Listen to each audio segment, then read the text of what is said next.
And I think we are go. All right. Hey, ladies and gentlemen, welcome to Minions of the Zoo. I am your host, Johnny Hellcat, and with me today are minions Camel. Good evening. And Far. Hi, I have not been here for, however long. What the fuck? Quite a while. Yeah. This is a once-in-a-lifetime opportunity, people. And joining us at the last minute, like Indiana Jones, we have Foogie. You there? This is where you say hi, Foogie. Or don't.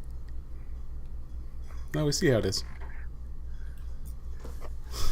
He just doesn't want to hear about, There's probably just history, a right? torrent of curse words flying at a microphone that's not working right now. Yeah. Well, he doesn't get to hear about the greatest, person to ever love his own mother. Well, he could probably hear it. He just doesn't get to participate in the rest of it. Hi, Lisa, in chat. But yeah, we are. I'm gonna MC this. We are gathered here today. Okay, maybe that's not the appropriate one to use. It sounds like you're trying to start a funeral or something. It's like, we are gathered here today to mourn the sanity of everyone involved in what Far is about to unleash onto everyone. Yeah, Which you asked for. And yes, I deserve this. Because it is, yeah. So, we are going to, for those of you who do know, as far as my education goes, I watched the Mr. Medicare video years ago. Back when I was first dibbling my toe into YouTube, actually, and yeah. I see. Somebody's thirsty. Sorry. I have tea next to me. I didn't realize that'd be picked up. I say it's starting early. Yeah, tea. Yeah. No, but this is how I cope. Okay, don't worry about it. And so yeah, I pretty much watched the Medicare video, and I was like, back when I was working night shifts. This is 10 some years ago now. So very out of date. Yeah, and he's like a friend of mine who introduced me to Medicare in the first place. Kind of gave me a brief as to, I'm like, who the hell is this guy?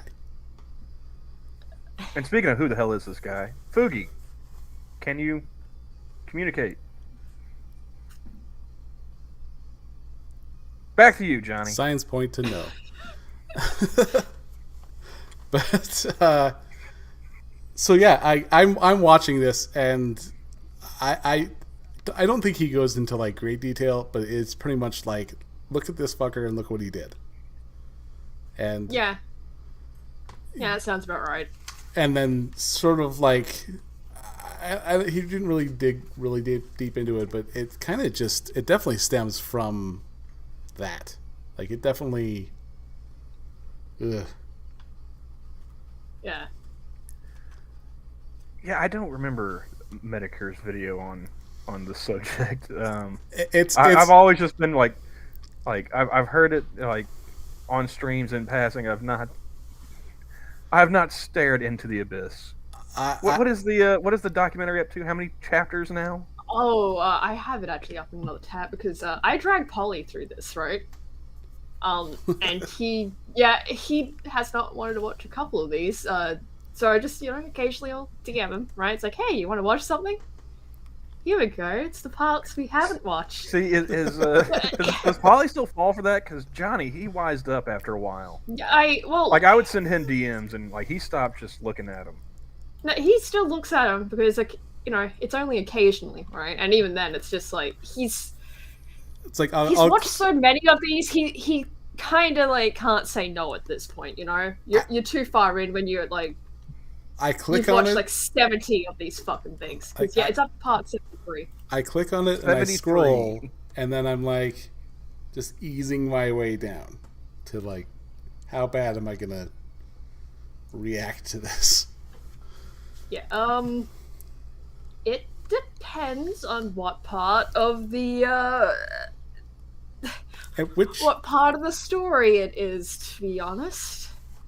Now, this is a documentary that's being made by the same person? Yes, yeah. This is all Gino Samuel. Okay. So I guess if you want to reveal who exactly it is we're talking about. As if you haven't gotten by the title, we are talking, of course, about Chris Chan. Mm-hmm. Yes, I've been blissfully ignorant up to this point, and Johnny... And the dimensional merge and all that fun stuff. Yeah. Johnny refuses to accept that paradigm, so here we are. The merge is on. This is my my gift to you, Camel. Happy Mother's Day. Oh. Thankfully, my mother's dead, so she's safe from Chris then. Got it. Yeah. But like I was saying, you have to have a bit of a sense of humor about it. And just any of this, if you get into the Chris stuff, because it's just horrific if you just can't have a bit of a joke about it. Like, yeah, it's a horrific thing that happened. I don't think anyone really denies that. It's just, if I'm making jokes here and there that seem a bit bad taste, that's kind of why. Because it's just, we're talking about a guy that committed a crime that's like so fucking rare that they don't have it just listed on the registry. He's listed as like incest with own child. If you look into it, it's kind of nutty. So should we do this like Tarantino style, where we just jump around, or since we've already kind of like discussed what's going on, maybe go back to like the everyone beginning? Knows. So I do have notes I did kind of take to like. And just joining us now, Mr. Trigger. How you doing, fellas and lady? Hello. Welcome to the Madhouse. Yeah, Mr. Trigger actually assisted us with some information on the whole Keffels thing when we were doing that. The great previously. Boy. And I guess since Foogie's having trouble with his audio, how you been? I've been good, man. I've work. Understand half that. cut already. We haven't really spoken since the Keffels thing. I don't want you to have the impression that we only want to talk to you about freak shows. We'll have to have like some kind of just hangout stream or something at some point. Yeah. No, this is a hell of a follow-up if that's the case. Oh my god. No, it's been a long time, man. Honestly, I do apologize for not keeping in contact as much as well. Oh no, it's the same here. Work and everything else. It is, it's been busy, both sides actually, because like even just trying to like, hey, do I feel like streaming? Not really. And then like I even got to the point where I was like setting up a stream, and was just about to get it set up good to go, and then I'm like, I'm going to bed. Like I have no energy for this. Get it all set up and then just hit the exit button. Yeah, and walk away. It's like, well, I made it this far. Experiencing that. Yeah, I've experienced that a couple times before. Well, I'll say a couple times. And drum roll, please. Before. Third time's a charm. Foogie, how we feeling? I hear clicking. Oh, the suspense is killing me.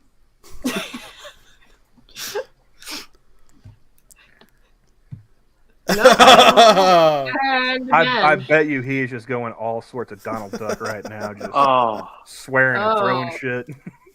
You keep saying shit that just keeps relating to Chris in some way, and you have no idea. Oh god damn it! What did I do now? So hilarious.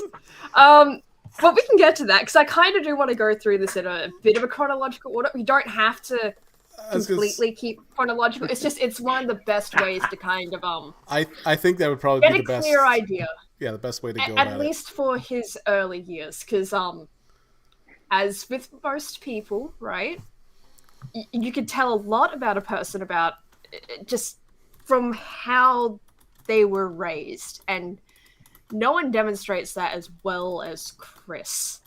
Now, keep in mind, like, when I say that, because Chris is actually probably one of the most documented people in the world, and I'm not, like, exaggerating when I say that. You go onto the Quickie, which is there's a whole Wikipedia-style thing for Chris. And it's called the Quickie? It's called the Quickie. CWCIpedia. Yeah, it's like CWCKI. Although you can just type in sonitude.com and it'll take you to the exact same place. Like they really took just that URL from him. But if you go there, right, which if you have some kind of like vague interest in Chris, I do recommend just maybe perusing a little bit just to, see if you really want to get into that before you start delving into, like, say, Kiwi Farms, because Kiwi Farms is something else entirely, right? Like, just to dip your toes, the Quickie. But if you go there, you'll see quite quickly that I would say, there's a lot of shit on there. I would say Kiwi Farms does have an influence on Chris's life to some degree, but not. It absolutely does. Abso-fucking-lutely it does, but not as much as the Quickie, though. Like, the Quickie was definitely a bit more of an influence, but that was mostly because he was able to edit on there for a period of time. The Wikipedia and Encyclopedia Dramatica at one point as well.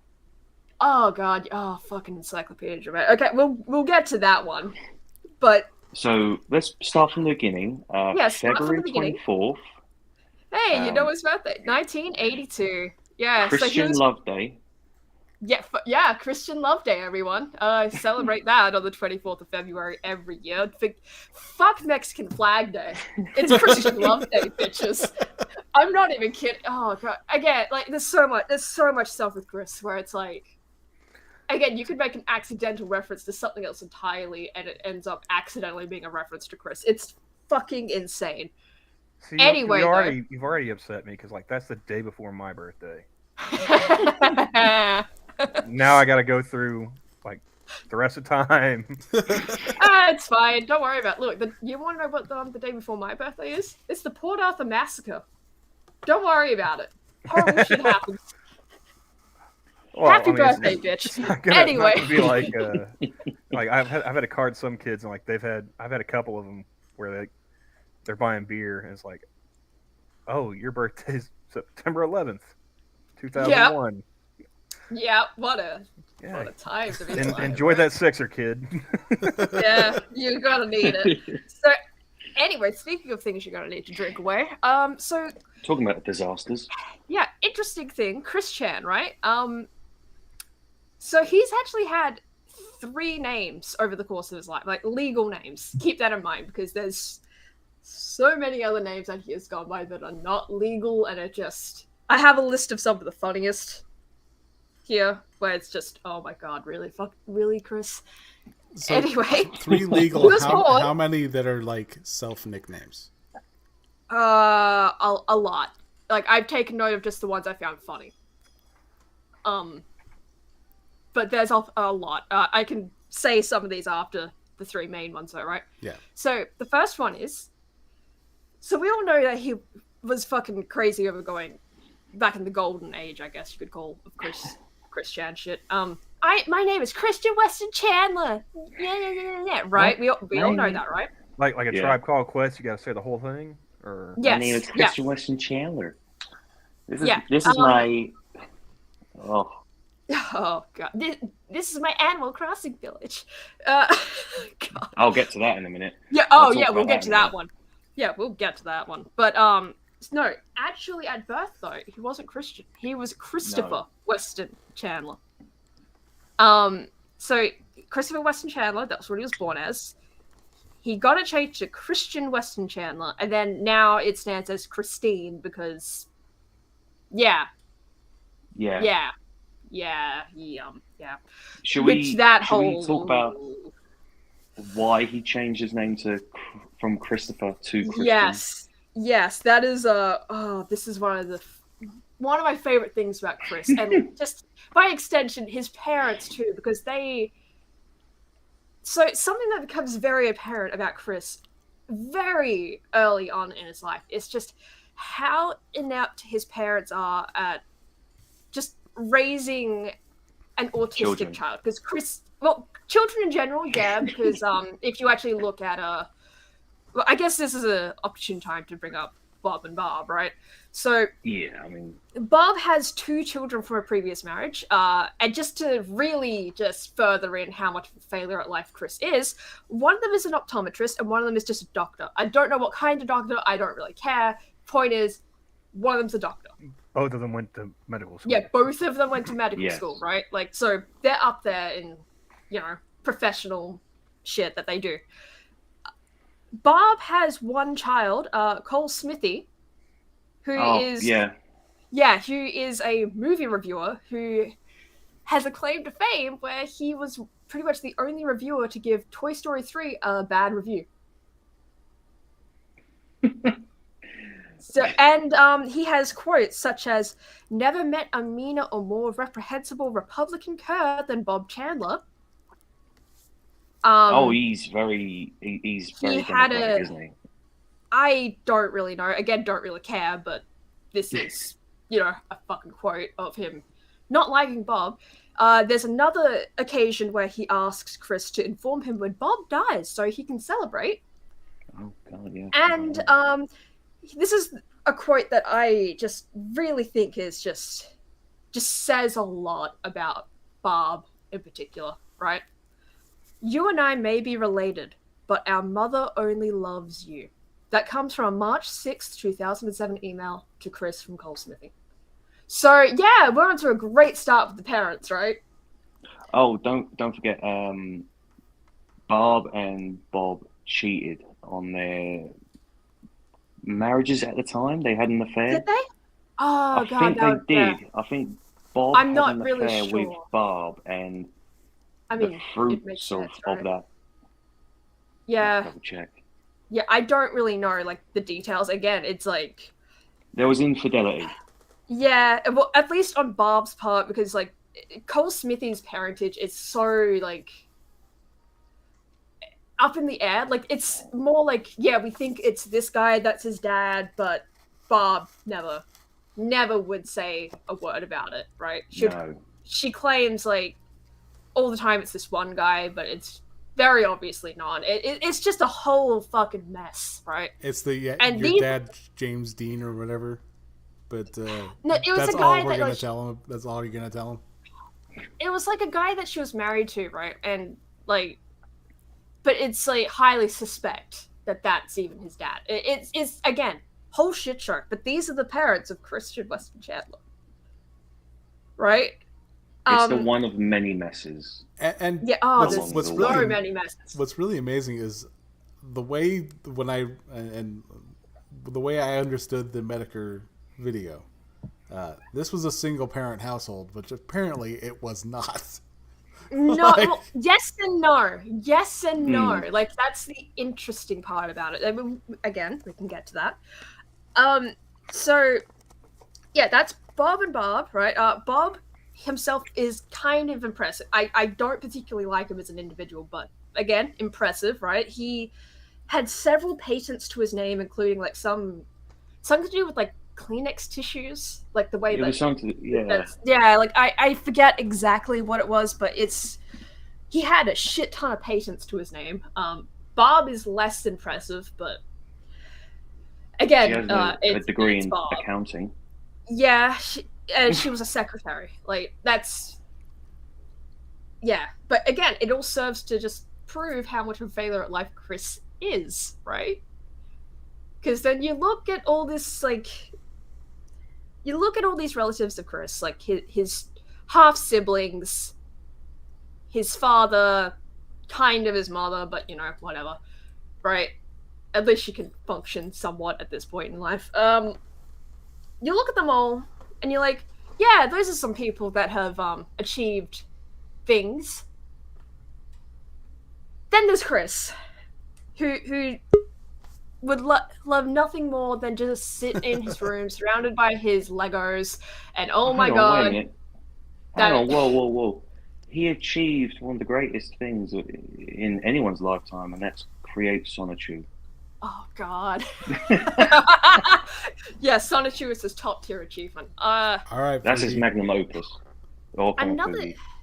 Yes, welcome to the shit show. Is he? Do we have audio? No. Do we? No. Okay. Doesn't look like it. Is that Barbara's fucking picture? Yeah, that is Barb. That is Barb Chandler. For fuck's sake, Foogie. Okay, so another thing to note about Bob and Barb here. When Chris was born, Bob was 55, and Bob was 41. The age.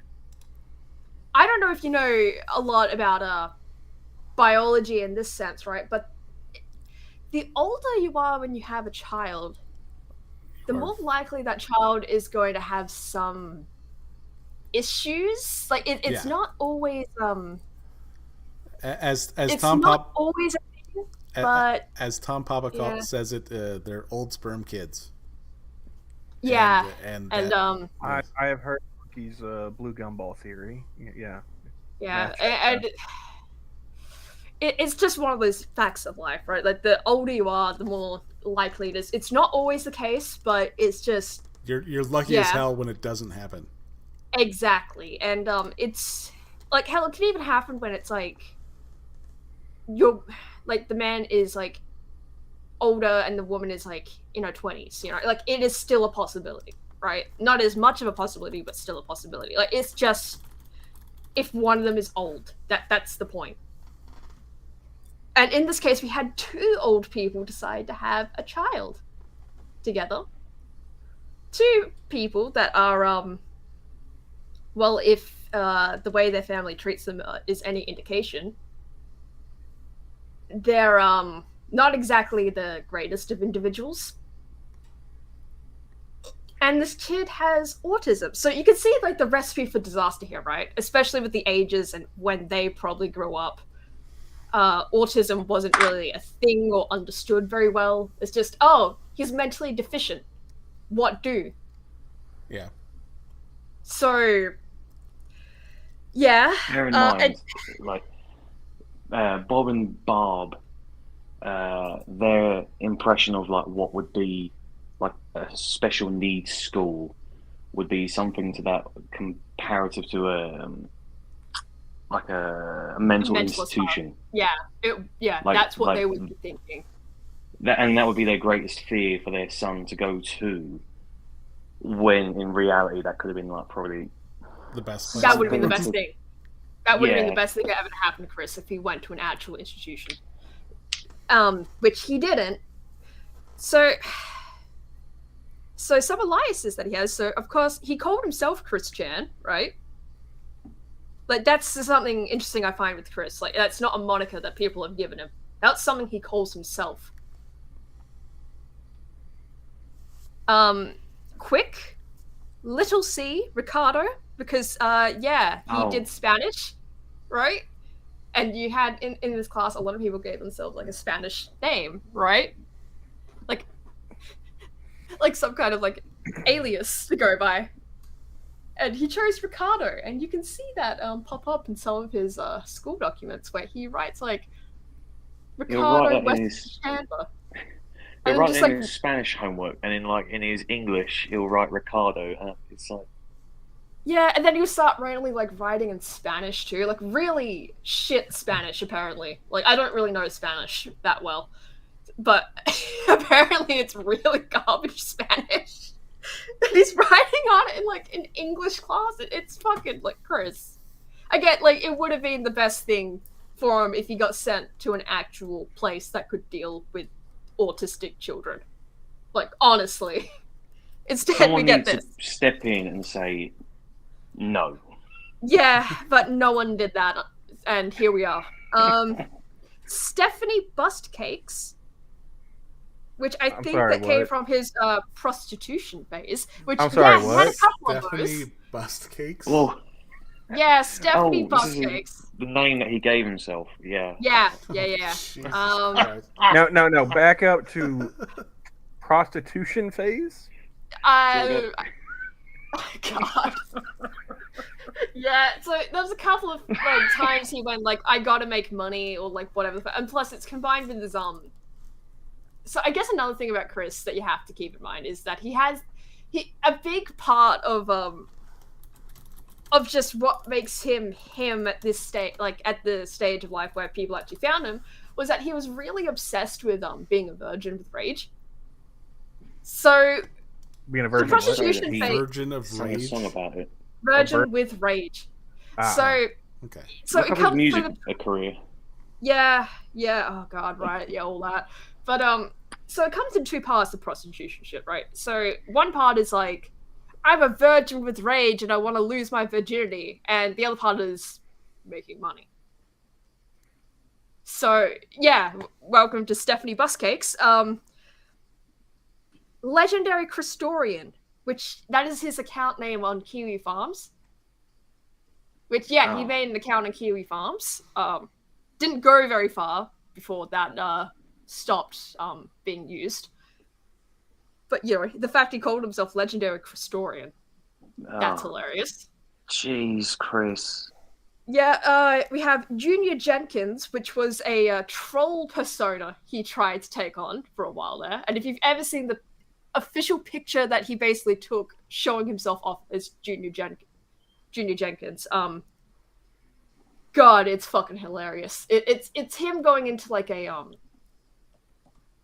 he went into a thrift store, right? So a Goodwill or something like that. And he just goes into one of the changing rooms. And yeah, you know what I'm talking about, right? Jenkins Yeah, Jinkies. It is Jenkins Jinkies, but it's like Junior Jenkins is also there, right? It's one and the same. It's one and the same guy. He goes in there and like he just puts this blue fabric over his head and just takes a picture of himself in there. And that's supposed to be Jenkins Jinkies, Junior Jenkins. He's like the himself. Zodiac Killer. Yeah. It's one of the funniest images just to see, because it's like, it's so with his obviously manly Chris. bosoms just poking through that shirt. Yeah, because it's so fucking obvious that it's Chris. Like, you just need to see the silhouette of Chris. And it's like, yeah, that's Christian. That's him. Right there. That's him, officer. Right there. Like the old Alfred Hitchcock Presents. Yes. Yeah, Silhouette, it is essentially kind of silhouette, yeah. It is one of the funniest images, though, of just Chris that I can think of off the top of my head. Him trying to, like, sneak his way into the trolling ring. Like, it's fucking hilarious. Good evening. Good evening, I am Jenkins Jinkies. So, he sometimes referred to himself as just a sonnet. Yes, and then here's the ones that are like the latest ones that if you've seen the prison letters, you'll know what. Yeah, you know what's become. Yes. So he's taken to calling himself Jesus Christ. That one I've heard. Yeah. Jesus Christine Weston Chandler Sonichu. Jesus Christ Chan or Jesus Christ Chan Sonichu. No, I am not shitting you when I say those. That's real. That is legit. See, now I'm just thinking about the poor jailer that had to read his correspondence. Oh, I think about that all the time with every single letter that gets sent out, because it's just like, are you winning, son? Fuck. It's just him hanging. Like, no. Oh, yeah. Like I have to wonder, honestly, because there's one letter where he talks about buying a prayer mat, right? 2 prayer mats, and one of them he plays solitaire on them, and the other one he just sleeps on. I have to fucking wonder what the guy that read those letters before it got actually sent to the whoever the fuck it was actually for thought when they read that, right? You bought a fucking prayer mat and you play solitaire on it? But one to play games on. And the Some other guy to just sleep driving on. himself crazy, trying to read between the lines, trying to figure out if there's some kind of. Yeah, it's like, no, Like, where are the bodies hidden? It's just Chris. This is just Where are the bodies, Chris? Yeah. Oh god, but that's some of the Where's names your though, hand, right? Chris? Oh god, fucking, you're getting ahead of yourself. Yeah. So we got a couple of things here. So the reason he thinks he has the autism, he had a babysitter early on that apparently locked him in a dark room with a bunch of toys, and that's the reason he thinks he has autism. Yeah, because that's how that And works. I know, didn't right? speak since then until he was like 6 or 7. Harry Potter Yeah. wasn't a 7. wizard. He was just autistic. Yeah, he didn't speak at all until apparently he read out something on a box in a store or some shit like that. Who knows? Again, another thing to keep in mind with Chris, he lies. Oh, yeah. But, like, he lies all the time, so some of this is like... Are you telling me that the creator of Sonichu lies? I know, right? To Wow. quote Mimir, if he says snow is white, he's lying. Yeah, it's one of those things where it's like, he usually is fucking lying. You can kind of tell, like, when he says the same story over and over again, because it changes over time. But there's He'll always hold the on to that core... lie. Yeah, but there is always a core thing in there, right? Like, a little grain of truth. So, it's... Like all good lies. Like, yeah, like all good lies, there is a grain of truth in there. So... He's lying for the most part, but you still have to kind of like look at it and go, okay, what actually happened here, Chris? Right? Because it is still kind of based on something that did happen. It's just, it's kind of like, you have to start some intense interpretation shit. I'm picturing that in that guy's voice. You're an artist, Harry. You're an artist, Harry. So we have the first troll as well, basically in his life, Sarah Hammer. Oh. Yeah, and Sarah Hammer. yeah, a couple of incidents with her is she convinces him Casper the Friendly Ghost is under the house, and she locks him under there when he goes to, you know, obviously check it because he's a child. She also tried to make him eat honeysuckle. The honeysuckle. Yeah, that's the other thing I have in the notes. Yeah, like, so, you know, that's the first Christian troll, really. Sarah And if Hammer. you don't know, if people who don't know, like, honeysuckles are quite toxic. Yeah, Yeah. you're not supposed to eat those. Despite honey being in the name, yeah. Yeah, and thankfully he did not fall for that one because he had already been told by someone. The only beforehand. thing that he doesn't fall for. Yeah, oh god, right. Yeah, that is the only thing he doesn't fall for. And it's like, yeah, it's the only thing that would probably actually straight up probably kill him, which is, you know, good for him, I guess. That didn't happen. Now, the thing with the name, right? So you're probably wondering, hey, so this guy was named Christopher at birth. What the fuck changed?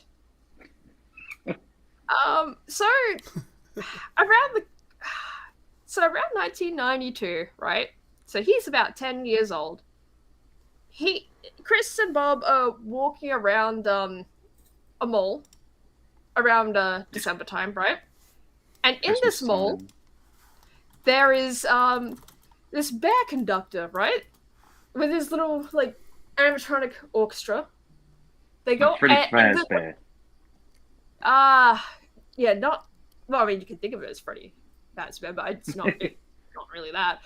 Like an animatronic bear conducting his animatronic orchestra. So full creepy.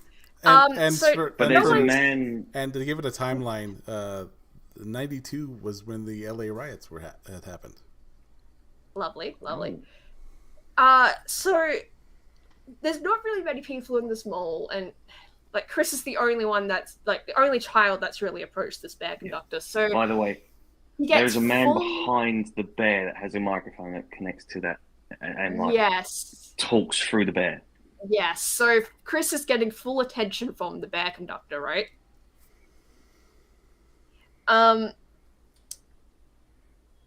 The bear asks Chris, "What's your name?" "Oh, my name is Christopher."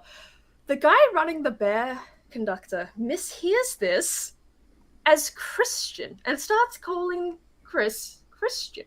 Saying, "Oh, what a lovely name for the holiday season."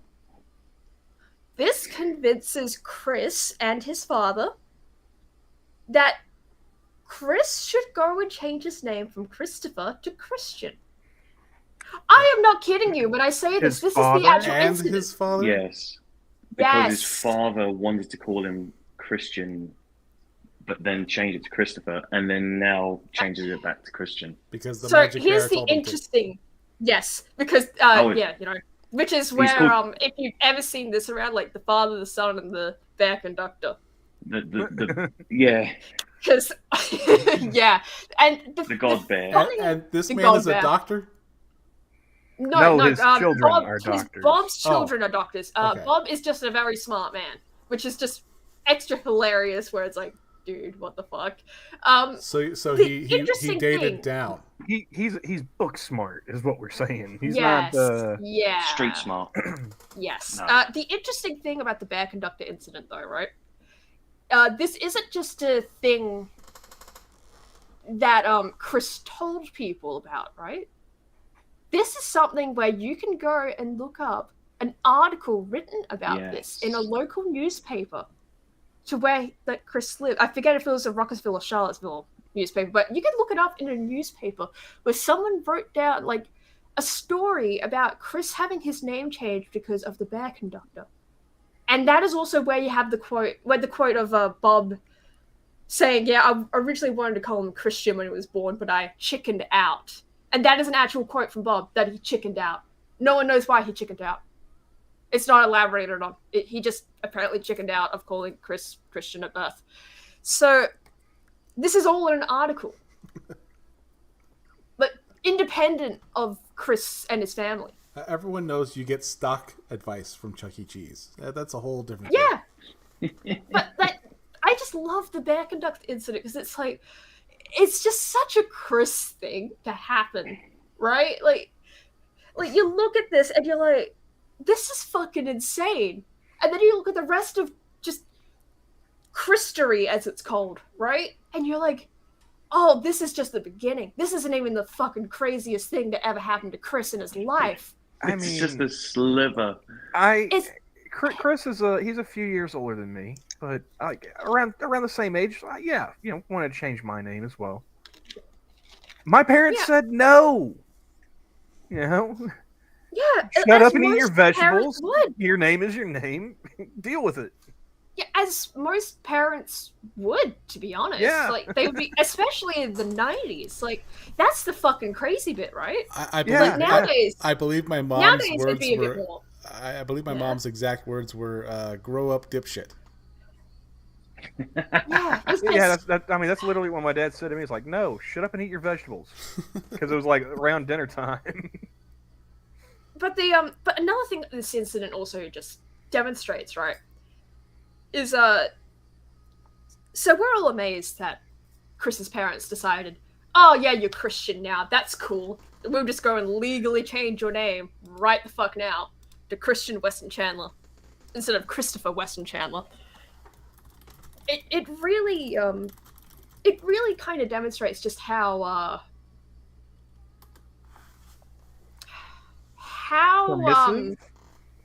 permissive, not quite, just how coddling they were to Chris. How much they just were like, oh, you want that? Yeah, we'll let you do that. Like, there doesn't seem to have been a lot of just general discipline with Chris. Yeah. Like, they just let him pretty much have or do whatever the fuck he wanted, which is like... You don't do that with kids.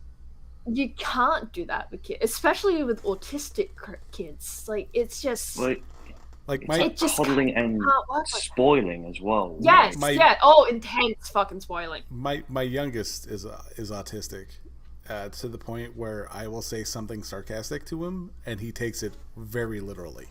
Yes. And I gotta, I'm just like, God, I should have said it like that. Like, oops. Oh. Like, yeah, and that's the thing to keep in mind. Chris definitely has the tism. He definitely has it. So it's like, yeah, like they just didn't do a lot right by Chris. They didn't really give a shit. Yeah, well, part of it is like I don't know Like, if they it do- was even really giving a shit. It's just they don't know how to handle an autistic kid. Yeah. Like, It's they just- gave a yeah. shit, like, to the extent of being a parent, but not in that aspect of, like, how do we deal with this? Yeah, not in the aspect of like how do we make sure that once he eventually grows up, because I don't know if you know this, but all autistic kids eventually do grow up and have to go out into the world on their own. Mm. Most of the time anyway. Yeah, how do we get him to be able to cope? And he just never really had any of that. And yeah, again, this is why it's like it's kind of important with Chris to go through just key points in his childhood, because it comes up again all throughout his life, like these key points, because he never lets some of this shit go, and it really just demonstrates what kind of person he becomes. One aspect of Chris is like a 12-year-old in a 40-year-old's body. Yes, Like, absolutely. he is a massive man-child. Are you guys trying to tell me I'm autistic? What's going on here? Well, I don't know. Are you creating like weird hybrids between Sonic the Hedgehog and No, nothing like that. All right. And I see he's the Take pickle 5. man. The man in the pickle suit has come in just to sit quietly. The man in the pickle suit tricked me again. Yeah, the man in the pickle suit got me again. Like, So, okay, so No, Another we point- talked about yeah, bear conductor that. So he went to an elementary school where an incident occurs. So it's Nathaniel Green. No, Chris has talked about this incident so many fucking times, but it's kind of like, again, Chris lies. You know, and his parents, to an extent, are very, very weird about this particular subject too. And this incident is also brought up in the Bear Conductor article, funnily enough. Just out of nowhere too. Like, there's no reason for it to be in there, but Bob decided to drop it in there. An incident occurs where basically the things that I can kind of glean from this, right, from what's been said of it over the years and what little is really kind of known, I guess, because there was an incident of some kind. Chris essentially had a bit of a breakdown, it seems, of some kind, right? Before he was 10? No, like an autistic kind of breakdown, right? Oh, okay. Like that kind Before he of was thing. 10? Yeah, before he was 10. And it seems to have resulted in like them doing some kind of like,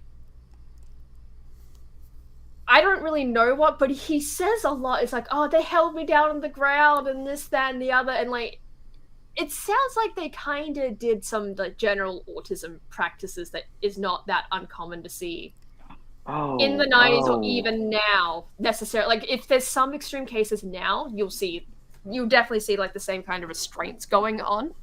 Who mentioned this? Was this Bob, or was this a school that mentioned this? This was the school.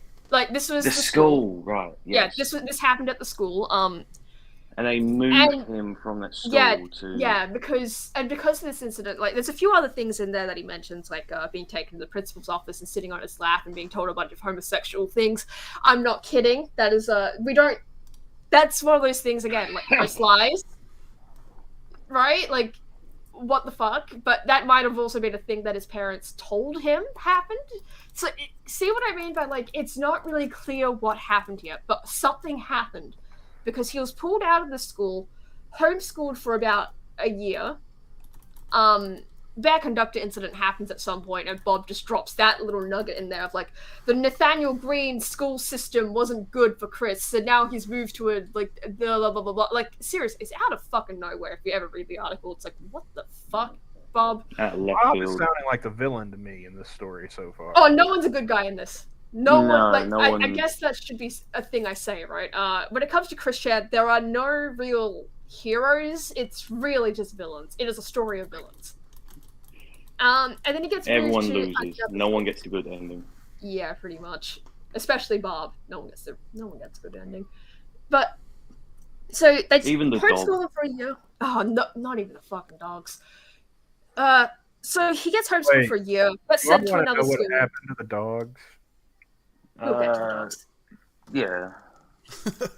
And That's a different chapter. in order for Hey, you so much right now, Johnny. in order for him to attend this new school, they kind of have to move houses. So this weird incident basically happens, right? Where Bob and Chris move to a new house near the school location, right? So they can be in the school zone.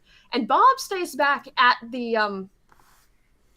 old residence so that they can keep that house. So when you were saying with the Medica video, like, oh, it's such a single parent household thing, not 100% untrue, because Chris was in a single parent household by technicality for his elementary school years. No, At it was the his least. mother that he was living with at the time for the elementary school years. Was that right? No, it was Bob. It was Bob. Bob. Oh, okay. Yeah. And so, yeah, that happened. Apparently he was Maybe Bob just way went after bachelor that. pad. Maybe, Yeah, I don't know. It's one of those weird things where it's like, we know this happened, but we don't know certain things because people lie, particularly Chris.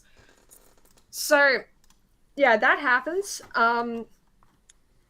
Age 11, he wins the Sonic Watch and wins sweepstakes, which installs into Chris an entitlement, basically, of winning shit because I'm Christian Weston Chandler. That was the point for him that just made him feel like, right, I can just throw my weight around a little bit. Yeah, if I don't get my own way.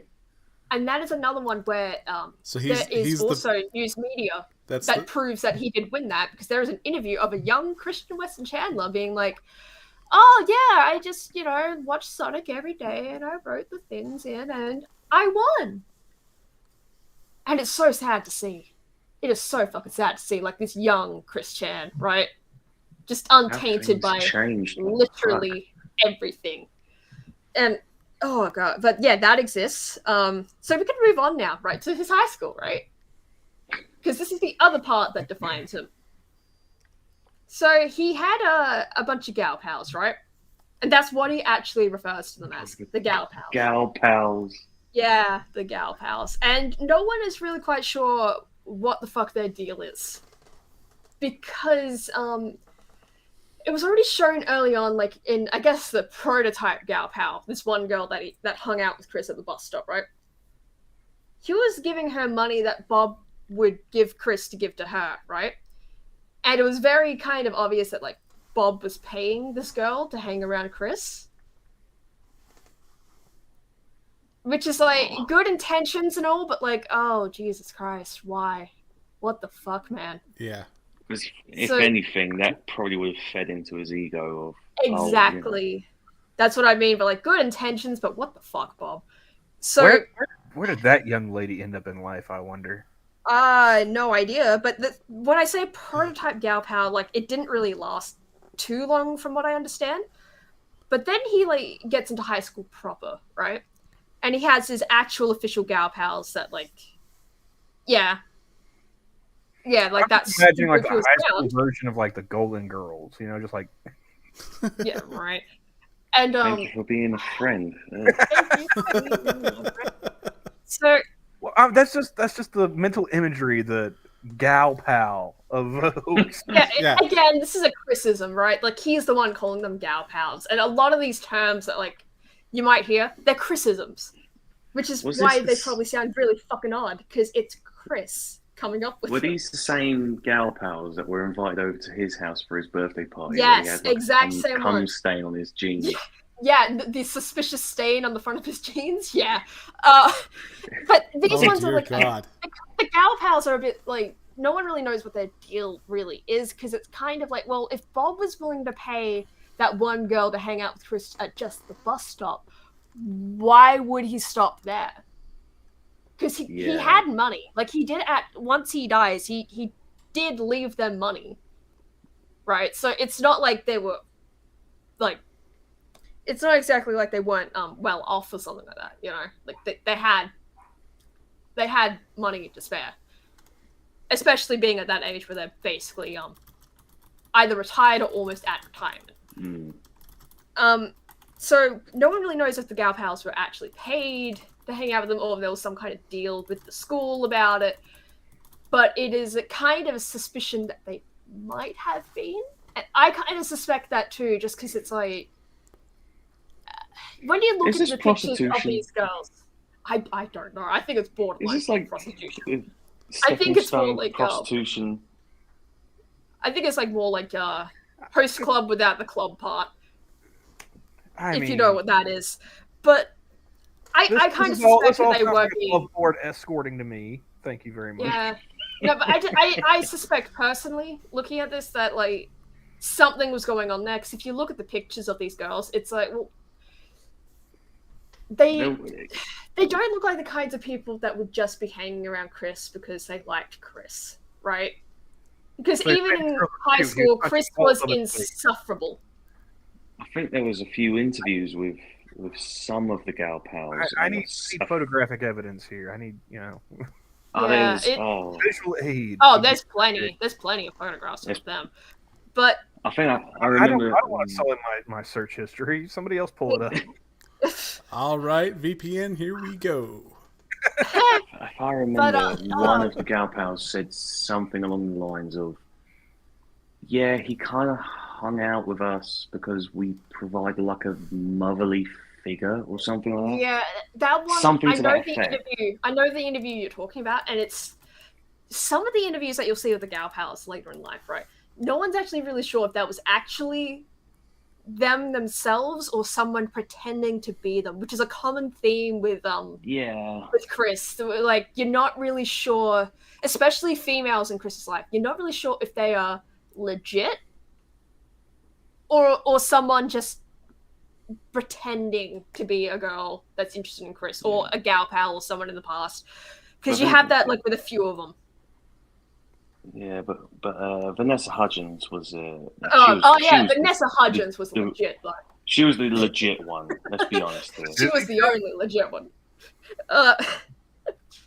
So in high school, though, you'll be interested to know this is actually when Chris flexes his creativity.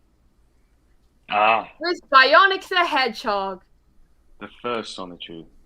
It's not even a Sonitude, it's a straight up Sonic OC. That's the fun. So he creates Bionic the Hedgehog, right? That's his first, little creative venture. He apparently creates him after he gets hit in the head with a basketball, and he's just, Bionic the Hedgehog! That is actually the origin story that he gives for creating Bionic the Hedgehog. Hey, Camel. I'm reading through this, and it says he's 1/8 Cherokean.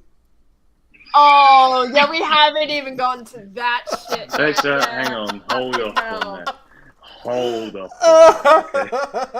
Yeah, like I said, there's so much. His heritage is like...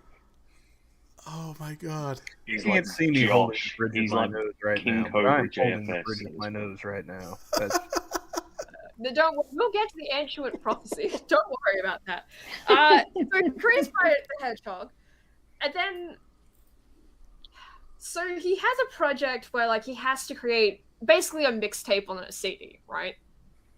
Oh, he's got to create a mixtape? That's basically what the project is, right? And he has to make a cover for the thing, and he wants to make it with Pikachu and Sonic on the cover. But he gets told by the teacher you can't put copyrighted characters on there. So what does he do to get around this little issue? And this is all in high school. He creates Sonichu. Sonichu was created for this class project, and then it's basically just became its entire life. And this is all in high school. Yeah, this is high school. So again, he's a few years older than me. Yeah. But I remember high school being a very different atmosphere than Pokemon and Sonic. Oh, dear God. Why did I look at that? Oh, it just gets worse. Yeah. Backfired on you, didn't it, John? Oh, God, it just gets even worse. So, yeah, that's how Sonichu was created, right? another important thing to just kind of note before we get to the graduation phase, right? Oh, Is good, yeah. so prom, right?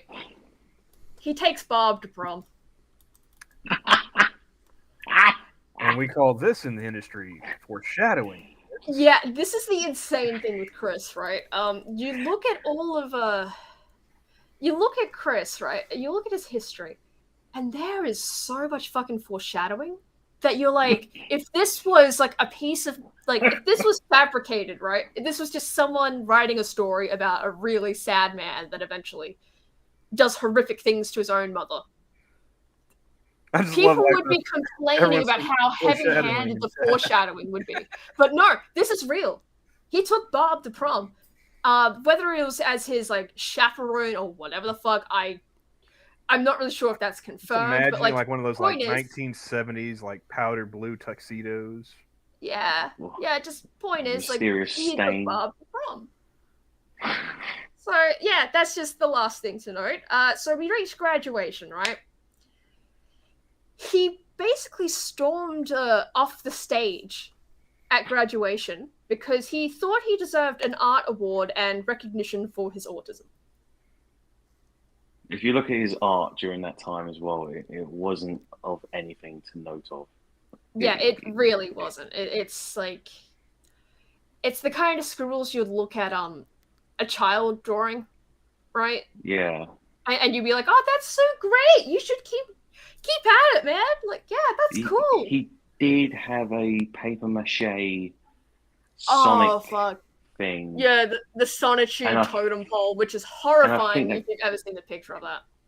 I think that did get sold. I think someone bought it. Yeah, that got sold. That got sold in like the whole eBay selling shit. You know, I can't.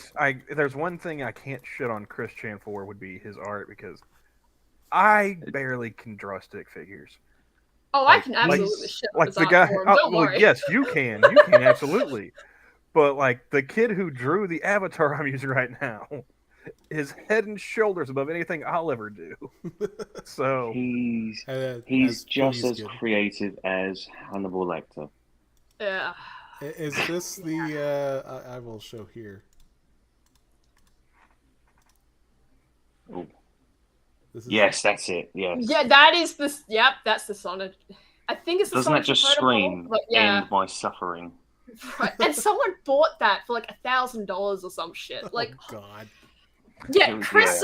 Another thing, like, people briefly jump ahead, right? Casey, smiling clowns too. Like, there's no counting but just to jump ahead though, like, just some decades off, just right. He sells a bunch of shit on eBay and Etsy, right?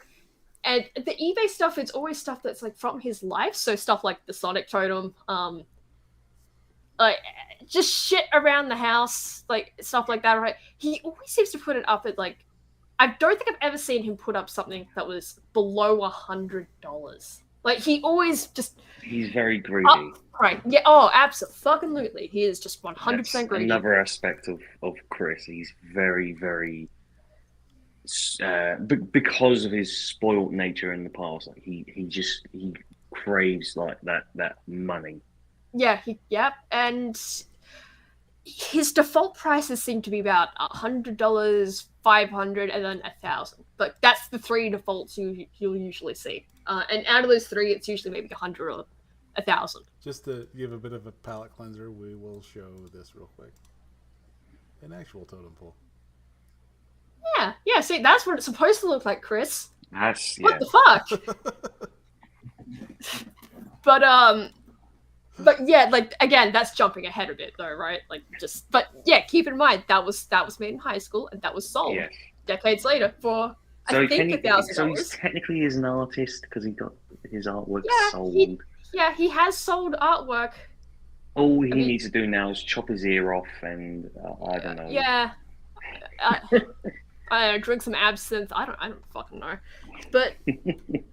So yeah, he storms out of his graduation, right? Because he thought he deserved the art award and yada yada yada. He obviously didn't. And Bob considers this like a pretty embarrassing moment, which, yeah, like holy shit. He scolded him for that evening, didn't he? Like I think he did. Like he reprimanded him afterwards. Yeah, and it's like a lot of those reprimanding things that Chris will get from his parents, right? And it's usually Bob that does it.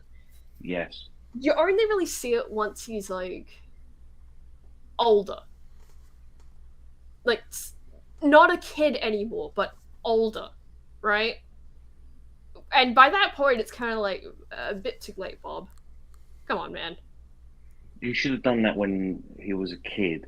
Yeah, not now that he's like graduated Yes. and is an adult. Like, Jesus, Bob.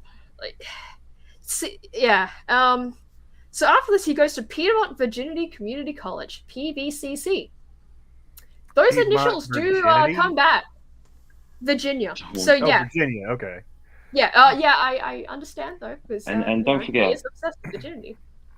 Don't forget, Virginia is for virgins. Yes, absolutely. Virginia is for virgins. Thank you. I've Mr. also Trigger. heard Ohio's for lovers, but I ain't buying that shit either. So he goes to PVCC, and it's for computer-aided drafting and design, which he never uses. And we have Sonichu. I actually heard some sound that time, but Hey, Oh. Is there a... No longer, you he's are no very longer scratchy, messing with but you you're guys. there. He's no longer messing. scratchy and No longer muffled, messing but with there was sound.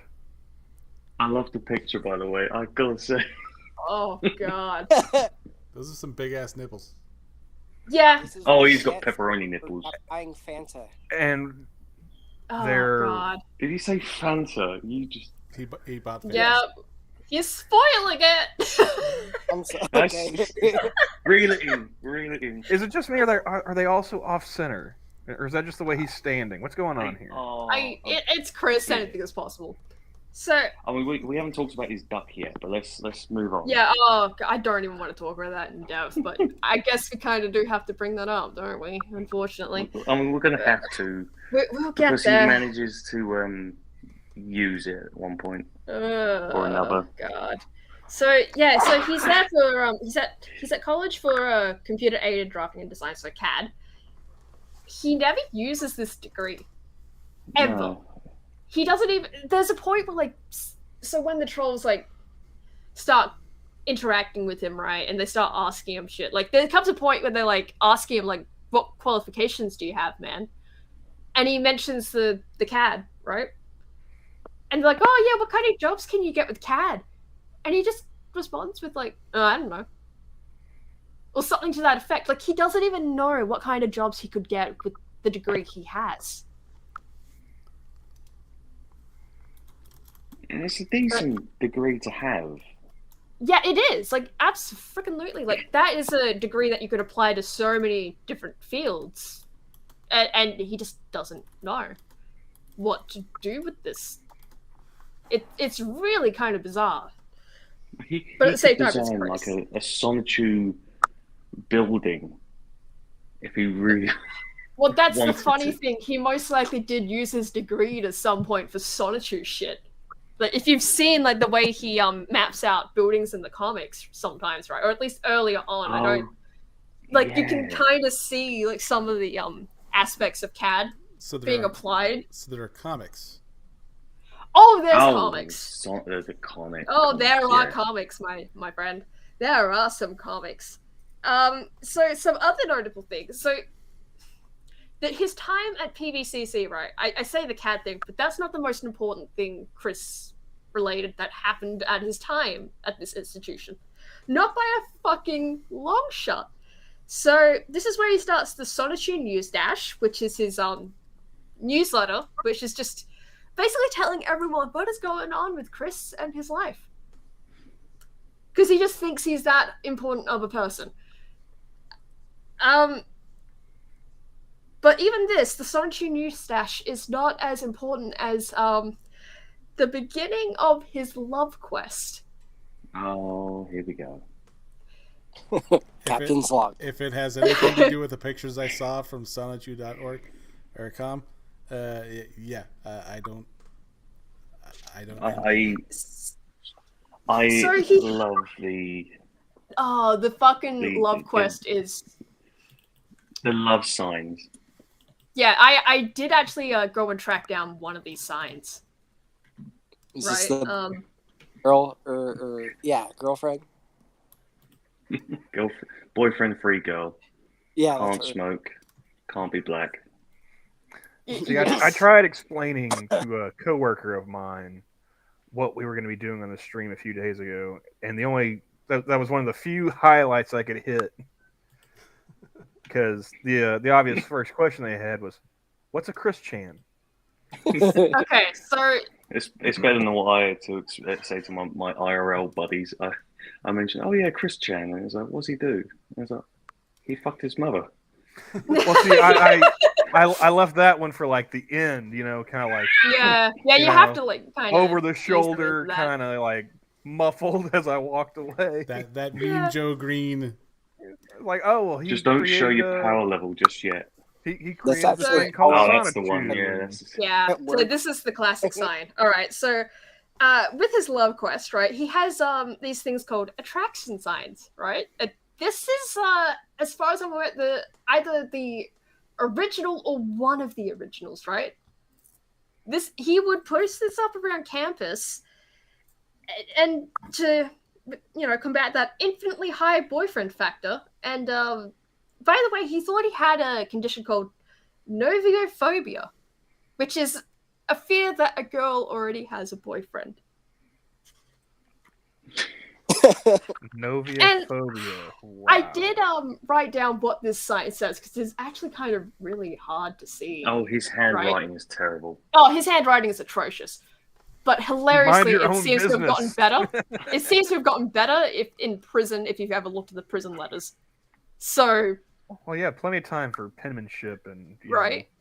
There's a prison guard where he told him to Weightlifting write on it the again, yard. make it better. Push-ups and penmanship. That's So I did take the liberty of writing down in my notes fully what it says in this attraction sign. So get ready, boys. So 21 and single white male. Shy, smart, young at heart, computer skilled, humorous, a great thinker and go-getter. Natural salesperson, and keep in mind, natural salesperson is in quotation marks there. I'm a middle-aged man, and I already feel like I'm about to be raped. This is just Enjoys good parts of life. Diplomatic, friendly, loves his family, peaceful, very creative. He's lonely. He really loves his family. Seeking a cute 18 to 21 single female sign. Female sign. Companion. 18 to 21 years of age. Does not already have a boyfriend. Single. Average to slender weight / body type. White. Lives in Charlottesville or Ruckersville area. Does not smoke or drink alcohol. Happy. Positive personality. Average / high income. Drives a vehicle. If any man sign, read this sign, mind your own business. And to all men with girlfriends except marrieds and blacks, go jump off a cliff. Have a nice day. Smiley face. and black. Marrieds and blacks. Oh man. Okay, so there's something you need to know about Chris is he's Yeah, how do I you want to say say this? racist, but he's not racist. I think he gets it from his What are dad. you- No, he Talking about absolutely damn gets it from his pimple-suited- parents. Like, with Chris, like again, this is why it's important to keep in mind the ages of his parents. He most likely gets a lot of this attitude about people, right, in general, like, you know, black people, women, and all this shit, right, from his parents, because that's Very just the generation they're outdated. from. Can anybody else hear Goodbye Horses playing right now? Or is it just me? But it's just the funny part of Chris, right? You're the It's one that just has the it on way that sound it. Yes. Would you fuck me? I would fuck me. Oh God, fuck yeah, that is Chris Chan quote. But yeah, it's Oh, One of those by funny the way, things he with Chris, did though. do the goodbye horses dance. By the way, He did. he did. Yeah. I'm batting like 1,000 tonight, Johnny. yeah. God. But yeah, that's the funny thing with Chris, though. It's like, it's not necessarily him actually believing this view, it's the people around him, but this is the way it just tends to present itself in, like, the most ridiculous and honestly just kind of hilarious way possible. Your bingo card's ready for blackout. Throw that ball at the wall and you're bound to hit a 100. So, yeah, that was the attraction sign.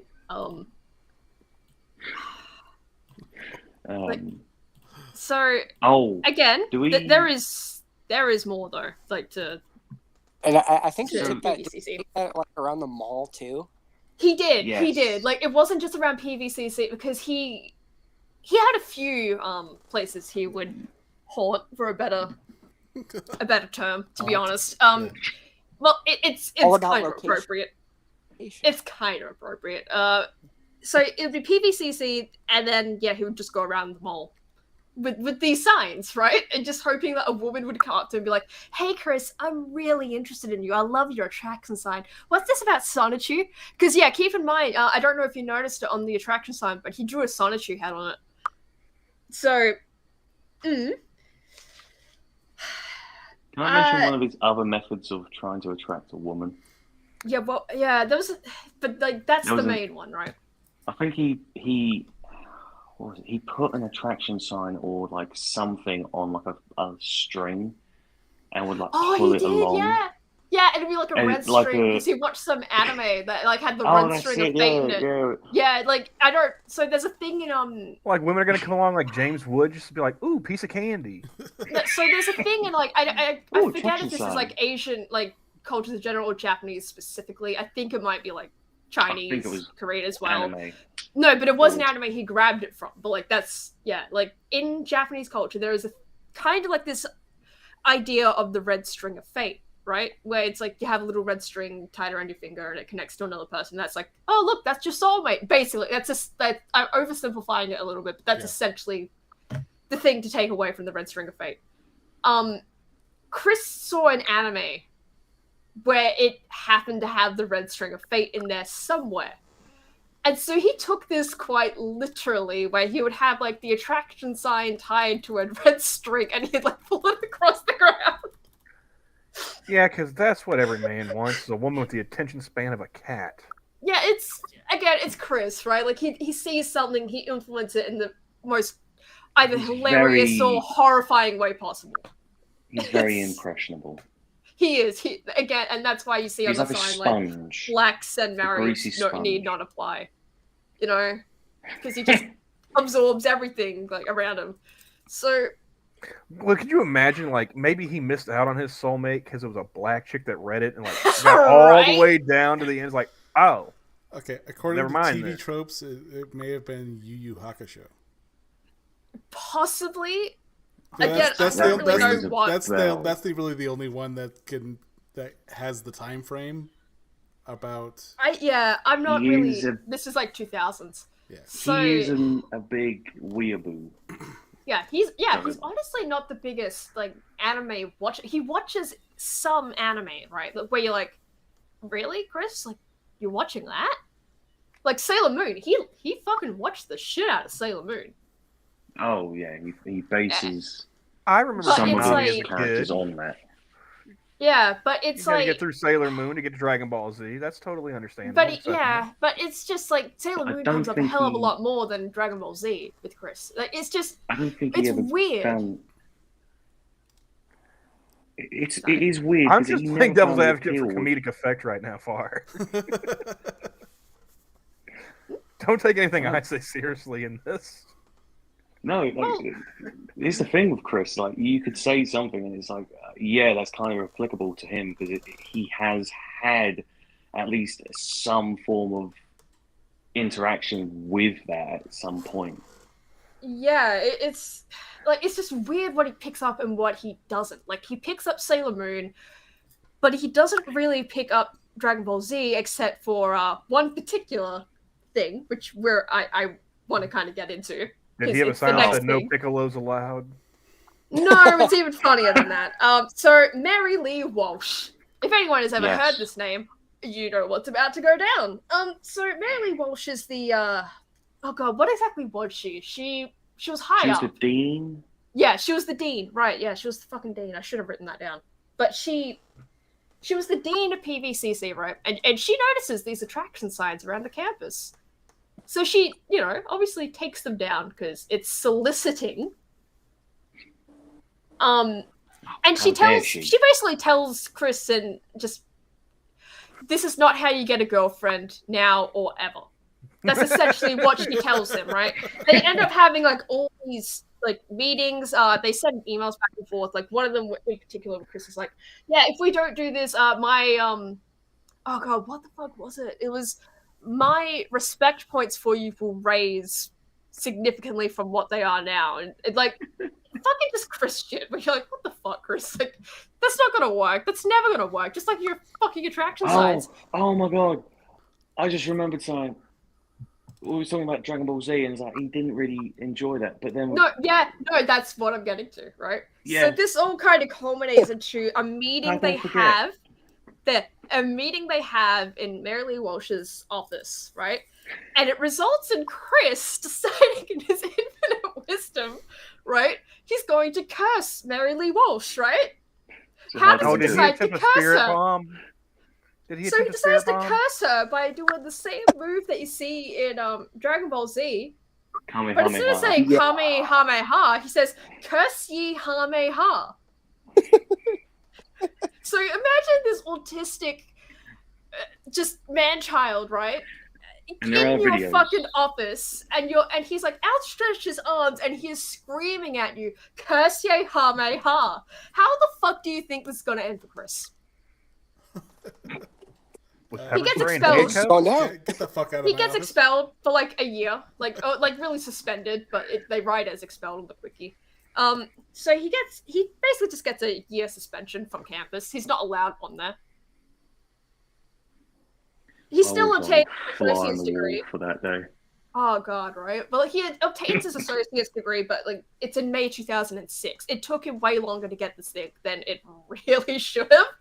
So she probably took his awkwardness into consideration when with the suspension rather than full expulsion.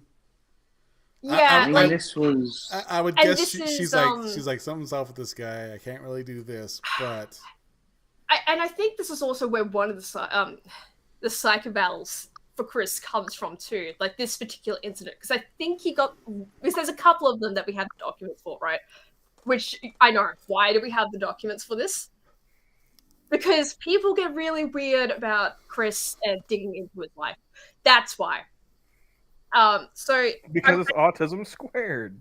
Yeah, it pretty much is. So, like, this is why I kind of find Chris interesting. Like, it's not just Chris himself I find interesting, it's the people that decide to interact with Chris as well. Because it takes a particular kind of individual to interact with Chris willingly. Well, yeah, the people around him. Yeah, and like the kinds of people he attracts and like just shit like that. As somebody that works at a truck stop, I've met plenty of weirdos, and my philosophy is just smile and nod, and nod.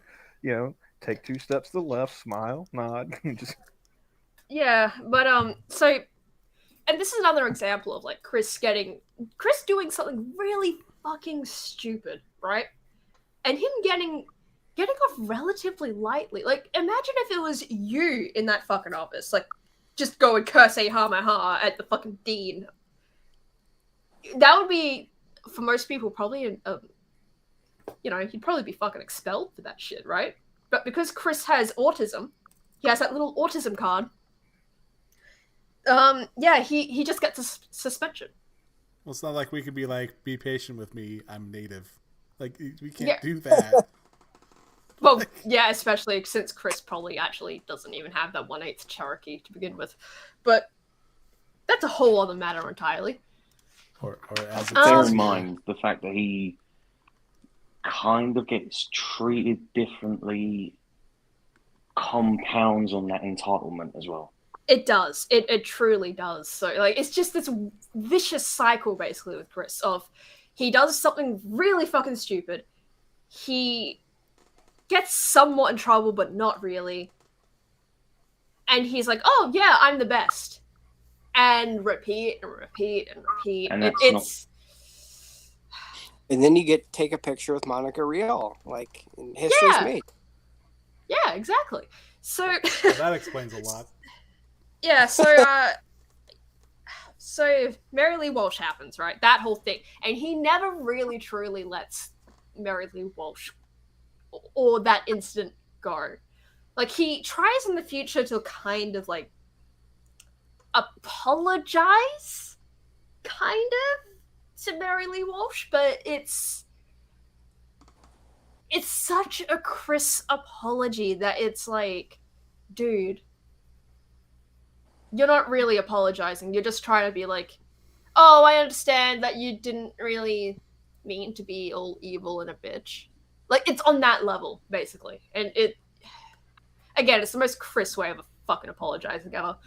But yet, even 20 years after the fact, he doesn't really forget Mary Lee Walsh.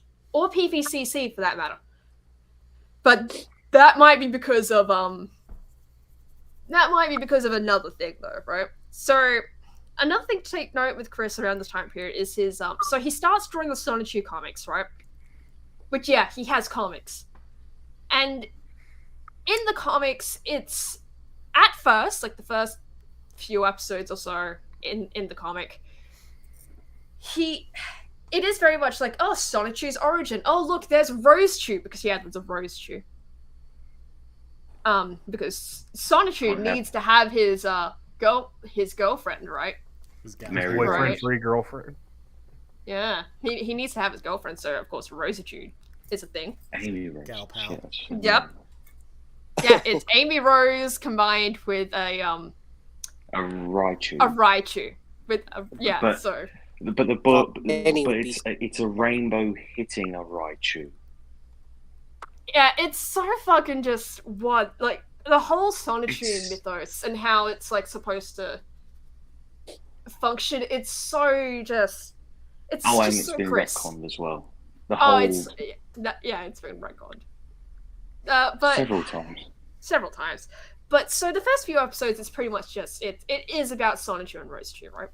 But it becomes very clear very quickly when you look beyond these first few episodes how much of the Sonichu comics is not really supposed to be about Sonichu.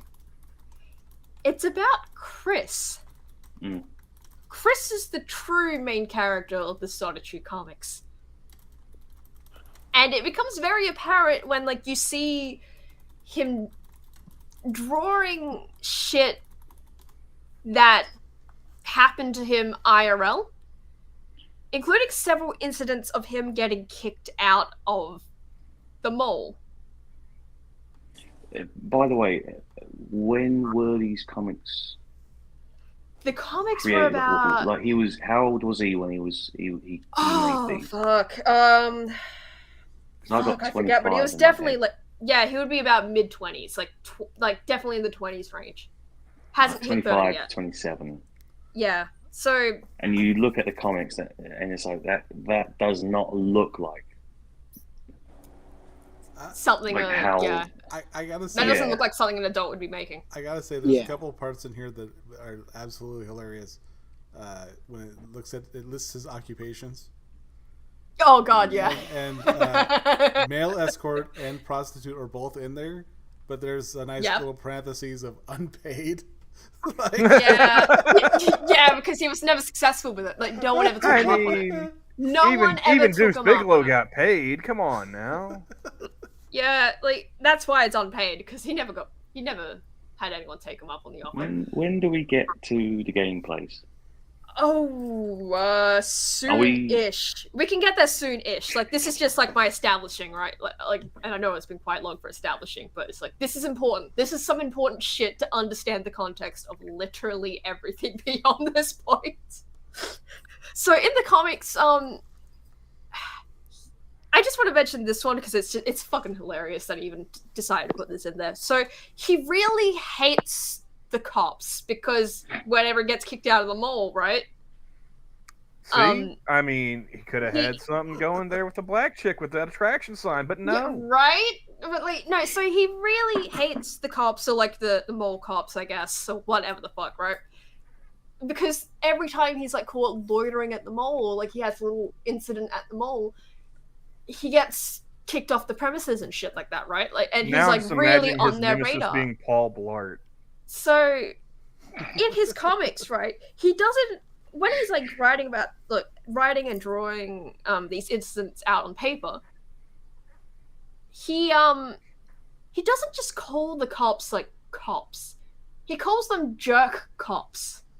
I was thinking, I wonder if mall cops or something. It's something silly. Yeah, it was jerk cops. Yeah, it was jerk cops. Yeah, so he calls them all jerk cops, and it's like, oh, you jerk cops, because he doesn't like to swear in his comics. That's a point of contention for Chris, by the way. Like, you swear in your comics, it's not very family friendly, says the man that, draws some very heinous shit for his comics later on. But anyway, at the same mall, there is Anna McLaren, who is probably one of his only kind of real IRL friends. And she wasn't even really willing to begin with. And I say that kind of real because it's kind of like... Anna McLaren is a bit of a weird one. Like, in a later saga... Yeah, that's the Mad Pacer incident, like, where she writes about it on something or other. And she is like, oh yeah, he was madly pacing, yada yada yada. And like, he called himself Christian Weston Chandler. It's like, oh yeah, like, do angels have names? And he meant to ask, like, do angels like you have names? But it just came out as like, do angels have names? Like, well, there's Gabriel and Michael and Lucifer, the Morning it's just Star. Endlessly funny. Just endlessly fucking hilarious, though, right? Just, do angels have names? I think they do. Okay. But yeah, she unwillingly, like, at first is kind of a friend, but, like, she's more of a friend later. And even then, it's like, that's dubious at fucking best, honestly, because just... Are we saying it's dubious because there's a possibility she may have been paid off like the gal pals? Or no, it's dubious like as in like the Stockholm same way. No, it's dubious as in the same way as his pastoral counselor Rocky Shoemaker being of help to him, right? Of like, are you actually trying to help him, or what are you trying to do? Because it's just there's incidents that happen with Chris where you're like, Anna specifically knew about the incidents happening, but didn't really do anything much to help until like a little bit like later on. And when I say these, it's like it's not like it's it's a girl it's someone pretending to be a girl that likes to create. Like, no, it's kind of serious. It's kind of shit where you're like, really, fucking really, you know, like that's what I mean of like it's dubious at best. So, but now we can get to the game place, I guess. So he meets a girl there at the game place called Megan Schroeder. And this is essentially the start of the first trolling campaign. What is the game place? The game place is a, well, it was, because it doesn't exist anymore. It's a game shop. It's a game and hobby shop. So you'd go there for, like, your Pokemon cards and, like, your games and shit. It's just shit like that, right? And Chris just liked hanging out there. He would do the Pokemon like trading card game stuff there. He would act as like a gym leader for that shit for a time, from what I understand. Is that won the competitions or no? Or am I misremembering? I'm not really sure. Like he claims he was like doing the gym leader shit there, but like again, it's Chris. But yeah, it's definitely confirmed he hung out there and he was participating with the card games. Like, that's definitely a confirmed thing. And he meets Megan Schroeder there, who he gets very attached to very quickly. And she is the first of many, basically. So Megan, she was really into Sailor Moon and My Little Pony. And keep in mind, the My Little Pony thing is like, this is before there aren't going to be any jars popping up in this story. No, there's no jars. Okay. You don't have to worry about jars. But the My Little Pony like thing that I'm talking about, it's not the ponies that you're thinking of nowadays with bronies, right? Like the Gen 4 shit. when I say My Little Pony in this context, I mean like the older My Little Ponies. So stuff like My Sister you would have watched. Yes, like that kind of level of shit. OG degenerates, okay. Yeah, and like so she was into that kind of My Little Pony, right? So, and she actually there's a few pieces of her artwork that are up on the Quickie if you want to look at that. Like they exist out there, right? And she's pretty fucking decent. Like not like oh my god, this is fucking amazing tier, but like actually decent. Especially in comparison to Chris, but that's not exactly the hardest thing to do. So like on a scale of that like horse drawing, you know, like where's she at? Like mid torso? Yeah, mid torso probably. Okay. Like okay, like she's good. But yeah, Chris gets like pretty obsessed pretty quickly, right? Because it's a girl that's actually in like. Talking to him, oh my god, and hanging around. And this is something I'm not exactly quite clear on, but like Megan, like I get there's not really many people in Chris's life that were like 100% just there for him, right? Like, and this is something like I always think of with Megan, but like I'm not really 100% clear on the reasons why she did this. But she would ask him to buy stuff off of eBay of a certain German heritage. Oh. And it was because like I find the German soldiers in those pictures really attractive or something like that, or like something like where it's like interested in like the backstories of the photos or something like that. Like it was really fucking weird. It's like one of the only incidents like with Megan where I'm like, okay, that's a bit weird, because the rest of it it's like now I've you got feel a bad Stephen Lynch song in my head. Yeah. Because the rest of like what happens with Megan here, you feel like kind of really bad for her because it's like, oh, I don't think you really deserve that. But yeah, like that's something to keep in mind though, right? Like she had that going on at a time, and it's just like, okay, that's a little weird. And it's something that like I don't usually see a lot of people talk about in relation to Megan. That was a thing that she did. People usually try to like not quite hide it away, but just not talk about it. Which I understand why it's kind of a weird thing, like just out of nowhere, but I think it's important to at least bring it up. Compared to what she had to go through as well. Yeah. Yeah, like it's not like a justification or anything. It's I feel like it's an important little tidbit there of like she's not entirely like this innocent person and all, but it's still like, yeah, not a justification. Like we said earlier, everyone involved in the story is not a hero. Exactly. So yeah, so they're hanging out and shit, right? And this is around the time where Encyclopedia Dramatica articles about Chris start. Well, that particular article starts popping up, right? And it's a picture of like someone that works at the game place who took a picture of him, and like that's the picture, like that's the OG Chris picture. There's someone took of him in public. Around this time, it's also like this isn't the only instance of people discovering Chris. There's people finding it like because he's posting his Sonichu shit on a website. So when did he start rocking the Flava Flav Sonichu medallion? Oh, he's wearing it at this time. Okay. Like he's wearing it at this time. Like I think maybe during college he starts wearing that. He's very much past that phase. And we know what it's made of as well, don't we? Yeah, yeah, it's Crayola Model Magic, guys. No. Crayola fucking Model Magic. Yeah, right. My apologies. So, this is also, if I remember correctly, quite close to the time of the Adam Stackhouse saga, where he enters the Parappa the Rapper contest. The what?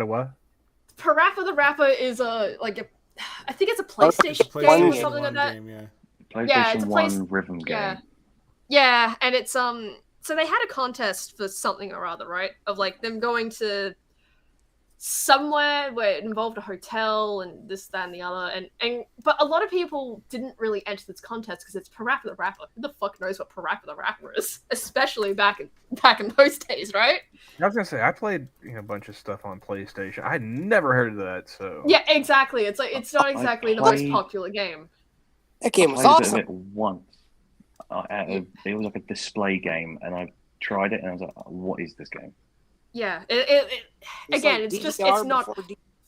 Yeah, it's not a popular game, but at the same time, it's like whatever, right? So they have a contest for that's Parappa the Rapper.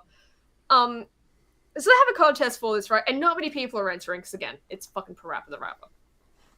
And the whole thing of the contest is you have to do a cover of one of the songs in the game, but you can't have like an instrumental track behind you. It has to be all like a cappella. So of course Chris decides to enter this contest because he's so fucking entitled. He believes he's a shoo-in to win. He won the Sonic Says competition. Of course he did. Yeah, why the fuck not, right? You just add that one onto his belt of wins. Another thing to note of one of the rules of this particular contest is that you cannot ad-lib the lines. You have to have it like straight up what is in the game. You have to use that. You can't like just make up your own lyrics. This is Chris though, and if you've ever seen any of his music, you know that's kind of impossible for him to do unless like strictly advised to do so in a singing competition with a guy that he is terrified is going to try and steal his identity. No, I'm not kidding. So he's created characters. He's made comic books. He's made music like this. I was unaware that he was such a Renaissance man. No. When I say make music, I mean that very loosely. Like imagine the back. So I guess a great way of just describing his music, right? Just a metronome in a dream, or what? So one of the most famous songs that you'll hear associated with Chris is "So Need a Cute Girl," and it is all it is in its original form. It's apparently performed by Chris and the Hedgehog Boys. Well, I'm sorry. Seriously? Yeah. I'm serious. It is an actual thing. It is an actual thing. And if you've ever seen the Johnny, give me a beat. Come on, man, pull this up. If you've no, don't pull it up. You're gonna get copyright claimed straight up. So okay, because of what I'm about to describe. Okay, so the backing track is "Tell Me Why" by the Backstreet Boys. Oh wow! Yeah, and none of the voices removed or anything like that, so you can still straight up hear "Tell Me Why" being sung in the background. And all it is Chris going, "Tell me why I so need a cute girl my age. Tell me why I'm stuck as a virgin with rage. Tell me why I never want to hear you say I'm a boyfriend." Like that's the song, and I'm like I'm screaming that and like sounding really weird. But that's exactly how he sings. That is exactly how Christian sings. I don't imagine he had the forethought to like buy soundproofing. So. No, and that's should have just walked in. Weird part. That's one of the strangest parts I've always found with Chris, though, right? Because this isn't even like an uncommon occurrence to see him. Like when he starts filming the Captain's Logs, which is just him YouTube vlogging, it's quite frequent to hear him just start screaming. Impression, please. No. Oh. No, he just says Captain's Log and then like the date, like star date, whatever the date is. No idea why he does that. He doesn't seem to like Star Trek elsewise, but it's just something he's taken. I think he just started to do it because it sounded cool. Yeah, that's probably right. But it's not exactly uncommon in those videos to hear him start just screaming and yelling his head off, and I've always wondered, just seeing all that going on, like, where the fuck are his parents? Because there's no way in hell, unless the hoarding in their house is that fucking bad, that it is soundproofed that well. There's no fucking way. They had to have known that he was screaming and shit. And they just let it happen. Damn internet off. Yeah, like, it just always struck me. Yeah, it just always struck me as fucking bizarre that it was allowed to continue for that long, you know, and they just... One moment. Okay. So, yeah, so he enters the Parappa the Rapper contest. That's his, musical talents. Keep that in mind. And he starts, like, okay enough. And then he starts basically rapping about Megan. Freestyling. Yeah, and he basically just starts just rapping about Megan. It's like, yeah, I don't want to win for my friend Megan, and gonna take her to a hotel, and you gotta get, like, just shit like that, where it's like, holy shit, Chris. Despite all this, he does actually get quite far in the contest. Because there's just that few entries, and I guess they're not really despite blatantly breaking the rules about no absolutely, yeah. Like despite like him blatantly breaking the rules, right? I guess they're just not looking over the entries that deeply because there's just that few of them that they're like, yeah, whatever. Like any entry's a good entry. Like I would love to know how. Was this before or after she came for Quick? Oh, this is before. This is before. I'm pretty sure. Because this is like around the time that Encyclopedia Dramatica is I don't think they've quite got the article up yet, but it is either just happened or close to. Like this all is all kind of like really close together in events. Something awful's already caught on to him, so yeah, he's probably encyclopedia. Yeah, again, like, these events are so close together that it's kind of like, unless you're looking at a timeline, which, I didn't really bother to do that, because it's like, well, whatever. Like, for this bit in particular, right? Alright, You're unmuted, Johnny. I know. Yeah. My wife's loud in the background. Oh, okay. So... She just apologized. Yeah, it's alright. So, yeah, this is all going on, and at the same time as Chris putting in his entry, right? Another guy puts in an entry into this contest called Adam Stackhouse. I do actually recommend looking at Adam Stackhouse's entry because I think you can still find it, but it is actually it is quite impressive because it's all a cappella, right? It is absolutely following the rules and shit, but you don't really think it's a cappella straight away because of how he implements it. Like, he's using his voice as the backing track in several different ways. So we're still on the contest, just so we're... Yeah, we're still in the contest, yeah, and a new challenger has entered the arena, Johnny. Yeah, and no shock, but Adam Stackhouse actually wins the Parappa the Rapper competition. And Chris is fucking pissed. Because, Chris did a lot of shady shit to try and get himself to win, including making a bunch of fake accounts to vote, sending around the link to, like, people, like, yeah, vote for me, like, to just people he knew. Including, I'm pretty sure... Oh, yeah, this is where the, that one quote that I had of you and I may be related, but our mother only loves you. That's where that came from, because he emailed Cole Smithy to be like, yeah, can you vote for me in the Parappa the Rapper contest? Thanks. And it's like, yeah, I'll do that if you ask Barb who my real father is. Wow. Like, wow. Yeah, like it was this whole fucking thing of like, oh, okay, yeah, this happened. All right then. So I kind of feel like maybe we can kind of point the finger at Barb a bit, because it doesn't sound like any of her kids came out right. No, Barb is just atrocious, honestly. Remember, so, no heroes. Assassin has a good question. To date, how many women has this guy murdered? None. Shockingly, I know. But, that we know of, allegedly. Well, I mean, not real people. Not real people. Just people in the dimension of C1, whatever the fuck it is. Oh, we haven't even got to that yet.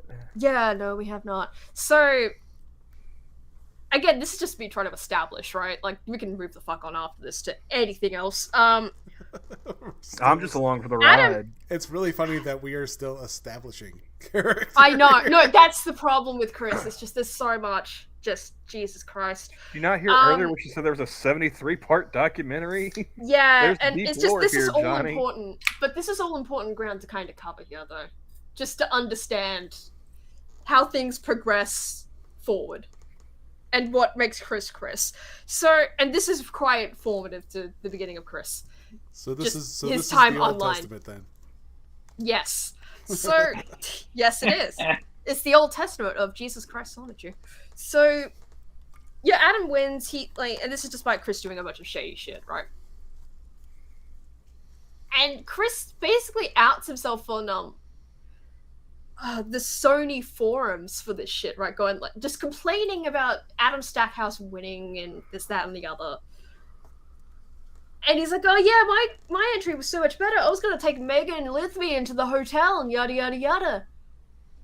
And so I guess this makes the contest runners actually look at Chris's entry. And they quickly realize, oh yeah, because he starts just rapping. Oh yeah, because he just starts fucking rapping about like his friend Megan. Yeah, he kind of did break the fucking rules. So he his entry is disqualified. Like just straight up, like his entry is just disqualified. So yeah, he's clearly not winning that contest now. But so he's extra pissed now, right? Like, oh, they had the goal to disqualify me. Fuck you, Karappa the Rapper. And yeah, he just fucking hates the shit out of Adam Stackhouse at this point. So much so that he got a picture of Adam Stackhouse and got a BB gun to fire pellets at his face. Yeah, he did. And he like taped it to the wall and everything. Like the amount of hate Chris had for Adam Stackhouse is just fucking impressive, considering this is technically pre-trolling. Yeah, this is before it all really...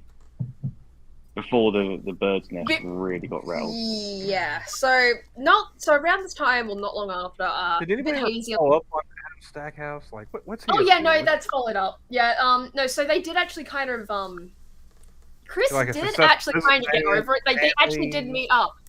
They actually did meet up later, like, God, like way later on at some like Chris Chan panel that existed at one point. Goodness. Yeah, and yeah, Chris forgave Adam Stackhouse. Like he actually did. And it's like, okay, all right then. What? So they. I'm just imagining this dude standing there like, thank you. No, he was in the panel, so he knew what he was doing. Adam Stackhouse knew exactly what the fuck he was doing there. Like a lot of the major players, actors in Chris's life, there are some major updates about them. Yeah, there are. And I guess that's one of them technically. Like even Liquid Chris, and that one's crazy. Oh, that one's fucking hilarious though. But like dubious, but you know, I want to believe. I want to believe. I don't think it was like very. I don't know. Yeah, I think more playful than it was harmful. No, that one is definitely playful. But anyway, though, so Encyclopedia Dramatica, and when Chris finds out, he's under the impression that this is a bunch of people that are fans of him and have just gotten the wrong idea. Like he doesn't seem to fully understand just yet what Encyclopedia Dramatica is. And if you don't know what it is or was, I don't know if it's still up. It's had issues in the past. Down. It's down. Okay, yeah. I never perused it, but I mean, the name says it all. I accidentally came across it once as a kid. Fun fact, and I had no idea for like a short while. Like, oh, this isn't Wikipedia. You know, like that. Like, so I'm looking at it like, what the fuck is this? How did Wikipedia become this? And I don't even remember how I managed to find my way to Encyclopedia Dramatica. and I can only assume I made my way there accidentally through Wikipedia itself, which I'm not really sure how I managed to do that. You know, I've gone down Hence some the rabbit confusion. holes on Wikipedia. I never. Yeah, but like, just that was how I ended up on there at one stage, and I think as soon as I realized, oh, this isn't Wikipedia, I just kind of left because it wasn't what I was looking for some reason. I'm like, not apologizing. Like, something happened with the owner of that site. I just can't remember. I know Jim's talked to Metacritic. Yeah, like it's down now. Yeah, Encyclopedia Dramatica has had issues, and this is like going offshoot off Chris Chan for a moment, but like they've had like issues with like people that run it just being like fucking even more degenerate than Chris himself, to be honest, and it like leading into just the site being taken down and just things of that nature where it's like, you know, maybe if every single incarnation of the site just leads to someone more degenerate taking the helm, maybe it's for the best to just, you know, keep it in the grave. Like, do we really need Encyclopedia Dramatica when Kiwi Farms and all that shit exists now? Probably not. Because that's essentially what this was a precursor to, in a way. Because it was just documenting weirdos online in a funny manner. Yeah. That's it. I'm pretty Kiwi Farms came about was originally that was the Chris Chan forum. That was the Chris Chan forum. Because Chris mispronounced it and called it a Kiwi Forums. Yeah. Well, no, it was originally the Quickie forums, and then like it wasn't just Chris mispronouncing it; it was a lot of people, and they just went, "Oh yeah, let's just turn that into our thing," and thus Kiwi Farms. But anyway, we are so far off just the beaten path. Yeah, we're so far off base now. So, Encyclopedia Dramatica happens. He finds it. He's like, "Oh, you guys are my fans, but you just have the wrong idea." So he decides to create an account on Encyclopedia Dramatica and add things to the article, and that's how we know certain things, because he just decided to lay it out there. Now at this time he had drawn some pornographic images and he had posted them to his website. God, I wish I was kidding. They are horrifying if you have ever laid your eyes on them. They are just not suitable for life in general. One of them. We'll get to that. So he drew these images. I'm pretty sure he posted them onto his website, and that's how they came across them, right? And they'd been posting them onto the Encyclopedia Dramatica page. Now, something to keep in mind here is that for this particular image that Mr. Trigger keeps alluding to, so in the comic, Chris is obsessed with like having a daughter called Crystal. Don't know why he wants it to be called Crystal, but what the fuck ever, right? Sounds similar to Christian. Yeah, Crystal, that would. Christian. Yeah, that would most likely be the case. But you know, that's So and she does feature in the comics as kind of, but not really. So he has this obsession with wanting a daughter named Crystal, but in the comics, he draws himself having a twin sister who is also called Crystal. So, and then later on, one of his many spouses is called Crizel. So yeah, it's fucking weird. Chris is fucking weird. So I mean, that goes without saying. When he draws, Magichan Sanachu. Yes. Jesus Crystal. Yeah. So when he drew a particular image, right? And it's called "She Came for Quick," and it depicts Chris fingering a brunette woman on a bed. Her eyes are censored like with a black censor bar, right? And he's giving the viewer a thumbs up. It is one of the most infamous images that Chris has ever produced. And people didn't really, at this point, know, like, they knew a lot about Chris's general life, right? Because of, you know, what he had put in the comics. Johnny. And shit like that. Yeah. You need to have, like, Harry has his allegedly deal. You need to have one that says just foreshadowing. Yeah, so... The anatomy is fucked, though, because he's fingering with his right hand. going across his body, but he's holding up a thumbs up with his left hand. Like, his arms are crossed. It's like, it is quite... The whole image is just cursed. It looks worse the more you look at it. Yeah, it is one of those, like, again, it is the most infamous picture that Chris has ever drawn, and it is a sight to behold. It is the most striking but infamous image, to be honest. You'll never forget where he's holding the camera and he's like, if I was gay. No. Dang it. No. I have a clip of that, damn. Hold your horses. So, in this picture, like, again, at this point, not a lot is truly known about the backstory of Chris online, right? Like, it's what's known. What is known is what he's put out there in the comics and what certain people have, like, said about him who know him IRL. And truthfully, they don't really know too much. They just know him as, like, this weird fucking guy that goes to the game place and wears this weird little Crayola fucking model magic medallion and has some very lovely striped shirts. So people look at this and they immediately assume, oh, that's his twin sister, Crystal. Because it's a brunette woman. And what other fucking brunette women are in his comic as of that point? None. It's only Crystal. So they kind of assume, oh, this is an incestuous piece that Chris has drawn because he really wants to fuck his twin sister, Crystal, in the comic. Again, foreshadowing, am I right? But no, that's not what the image depicts. No. Yeah. So they put this on the Encyclopedia Dramatica page, right? And they're like, you know, with all their theories of like it being Crystal and this, that, and the other, right? And Chris sees this and decides to correct the record.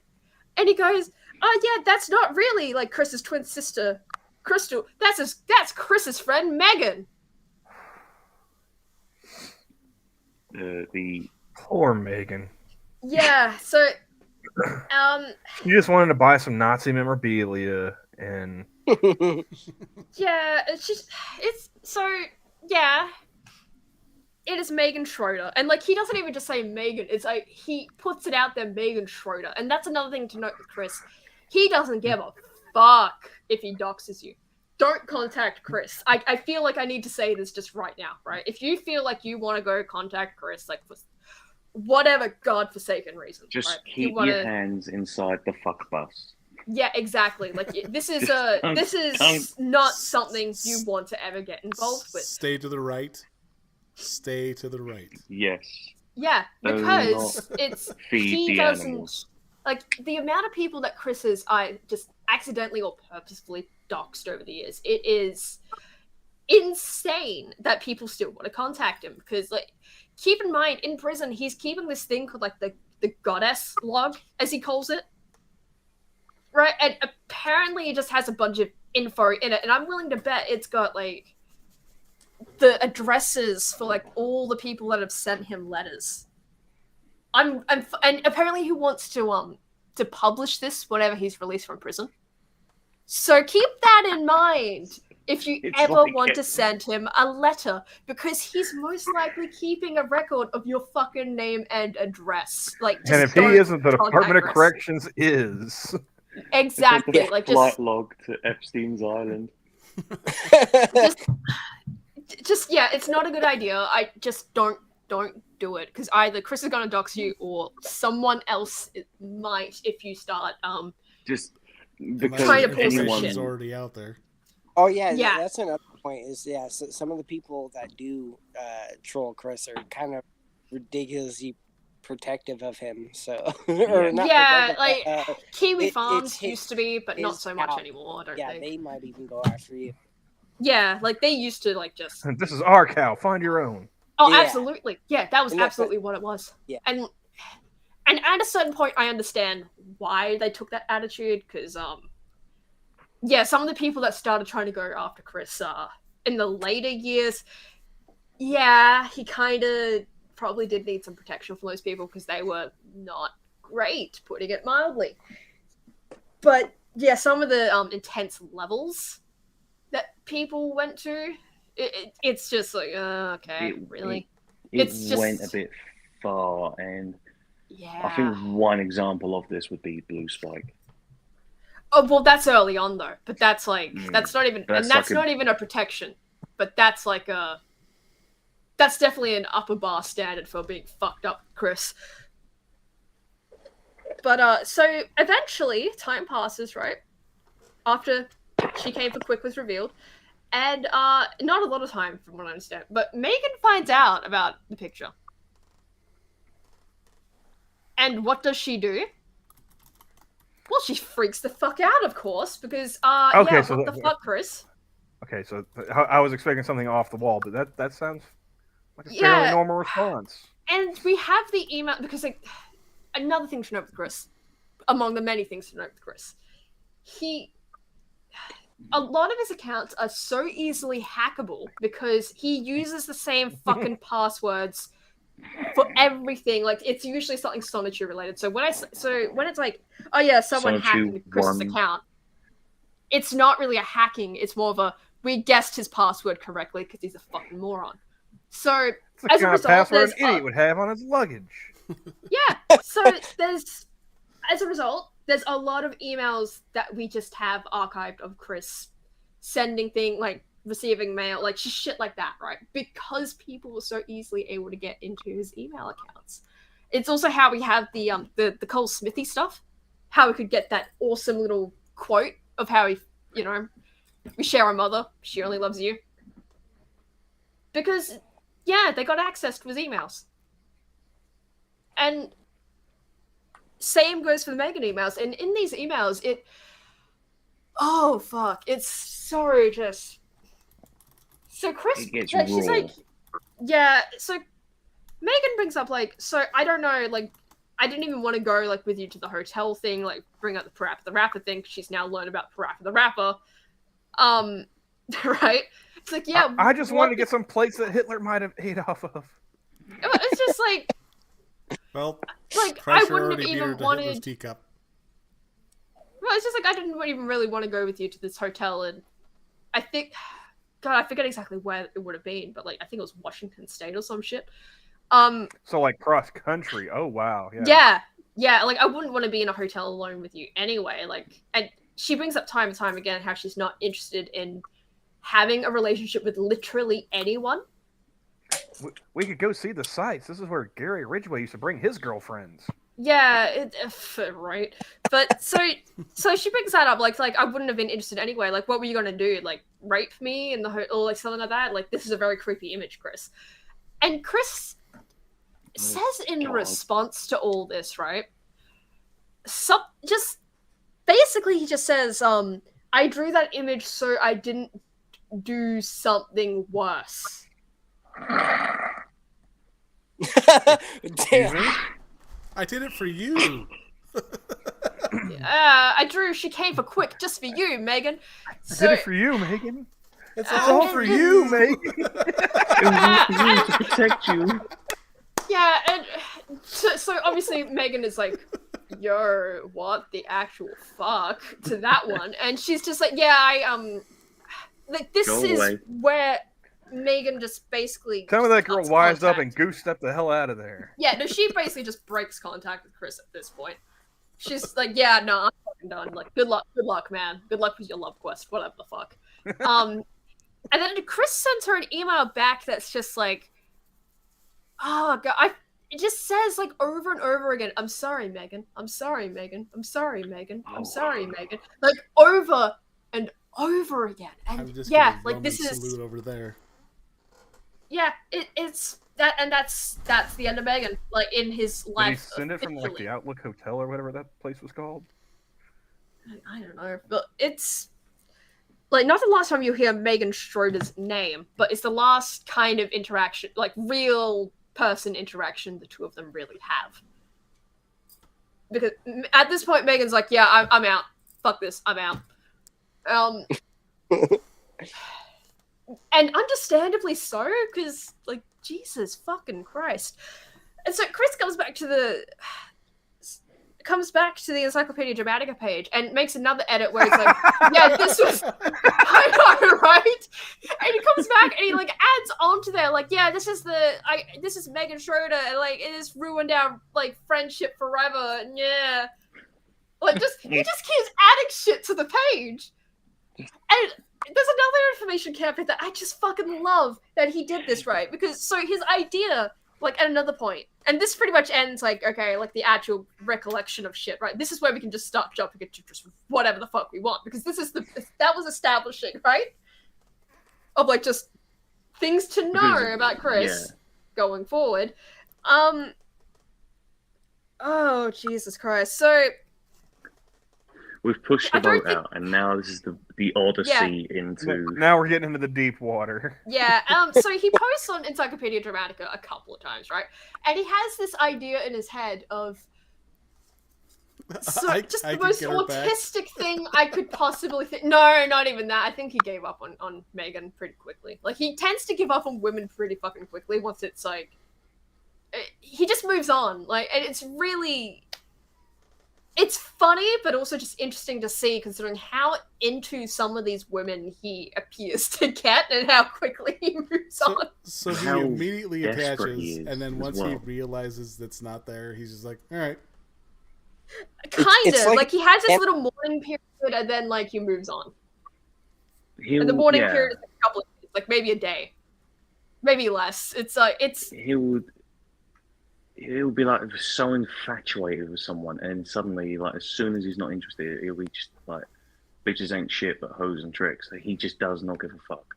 Yeah. And I think a good example of that is who was the one? Who's the one who died in the bushfire in Australia? Right. Yeah, I think it's oh god. Somebody he was linked to died in a bushfire in Australia. No, that one is fucking hilarious. And where was Chris when this happened? Does he have an alibi? So, okay, like, can I just say I want to finish the Encyclopedia Dramatica bit, just a bit, like, just to show. Oh, okay. And then we can do that. So, he gets this, like, just the most autistic idea into his head of, like, I'm going to confuse these people, because he's starting to realize that these people are not his friend. They're making fun, like, they seem to be making fun of him, right? Like, it's just becoming clear to him because of the whole Megan finally thing, dawning right? on him after how because long? Of the whole Megan incident. It's like, oh yeah, these people are my friend, they're not my fans. So he decides to give them an information overload, and so he starts posting more shit about himself onto the page. And this is also where dazzle with brilliance, baffle him with bullshit. Am I right? And it's all like shit where it's like it becomes confirmed that it's like, oh, okay, yeah, this is shit that he actually does. Like how he still shits his own pants sometimes. He put that on there. He put that on there, just straight up to try and like overload them with information. Now, I understand the logic to a point, right? Because it's information overload only really works though when you're speaking to someone directly, when it's a verbal information overload. That's what he was trying to achieve, right? Yeah.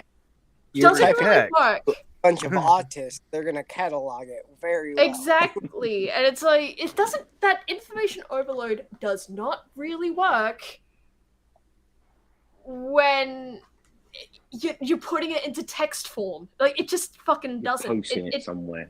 Yeah, especially on a site where like they were already cataloging weirdos before you ever turned up on the scene. And Frost says, so you're saying Megan's available now? I don't really know. And again, like, don't contact these people. Like, just don't contact them. I mean, I bet you she'd be willing to join you for a Gas Showerman concert, Frost. You might have a chance there, buddy.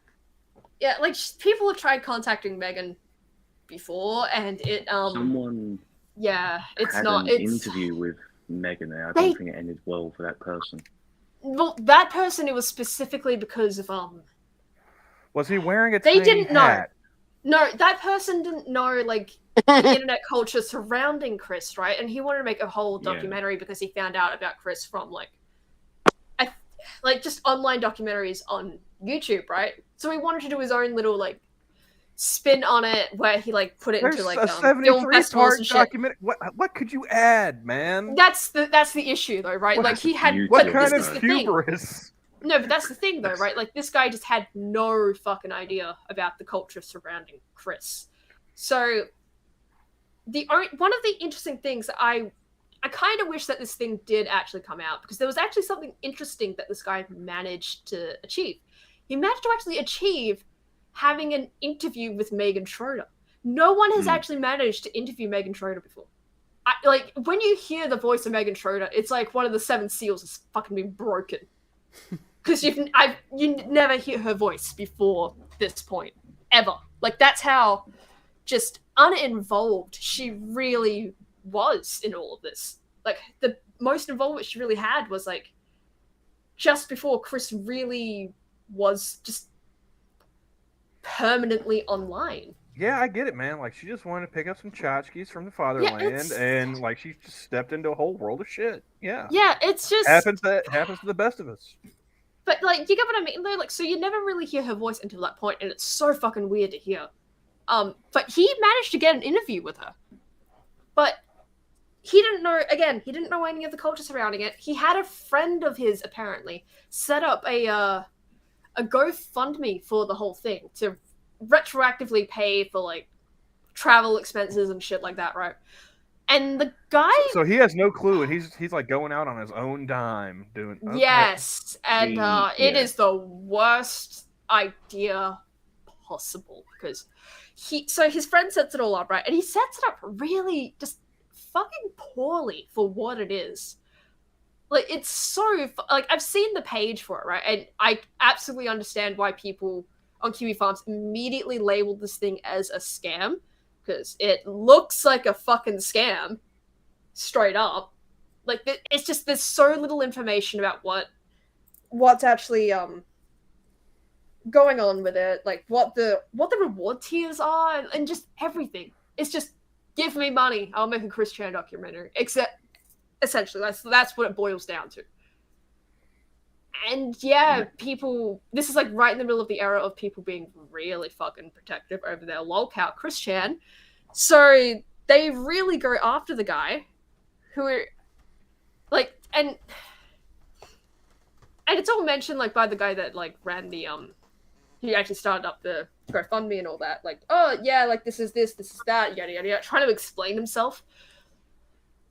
And it still doesn't go down very well because again, it's when these people already think you're trying to do a scam. Which was not exactly uncommon at the time for people to try doing scam shit about Chris Chan.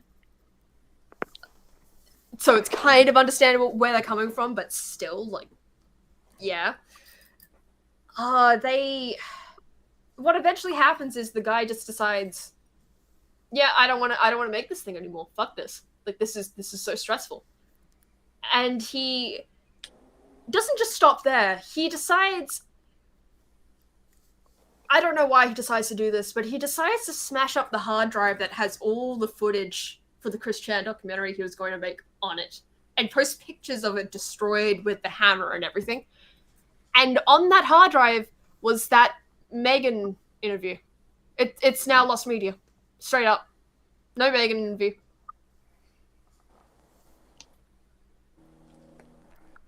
That is unfortunate.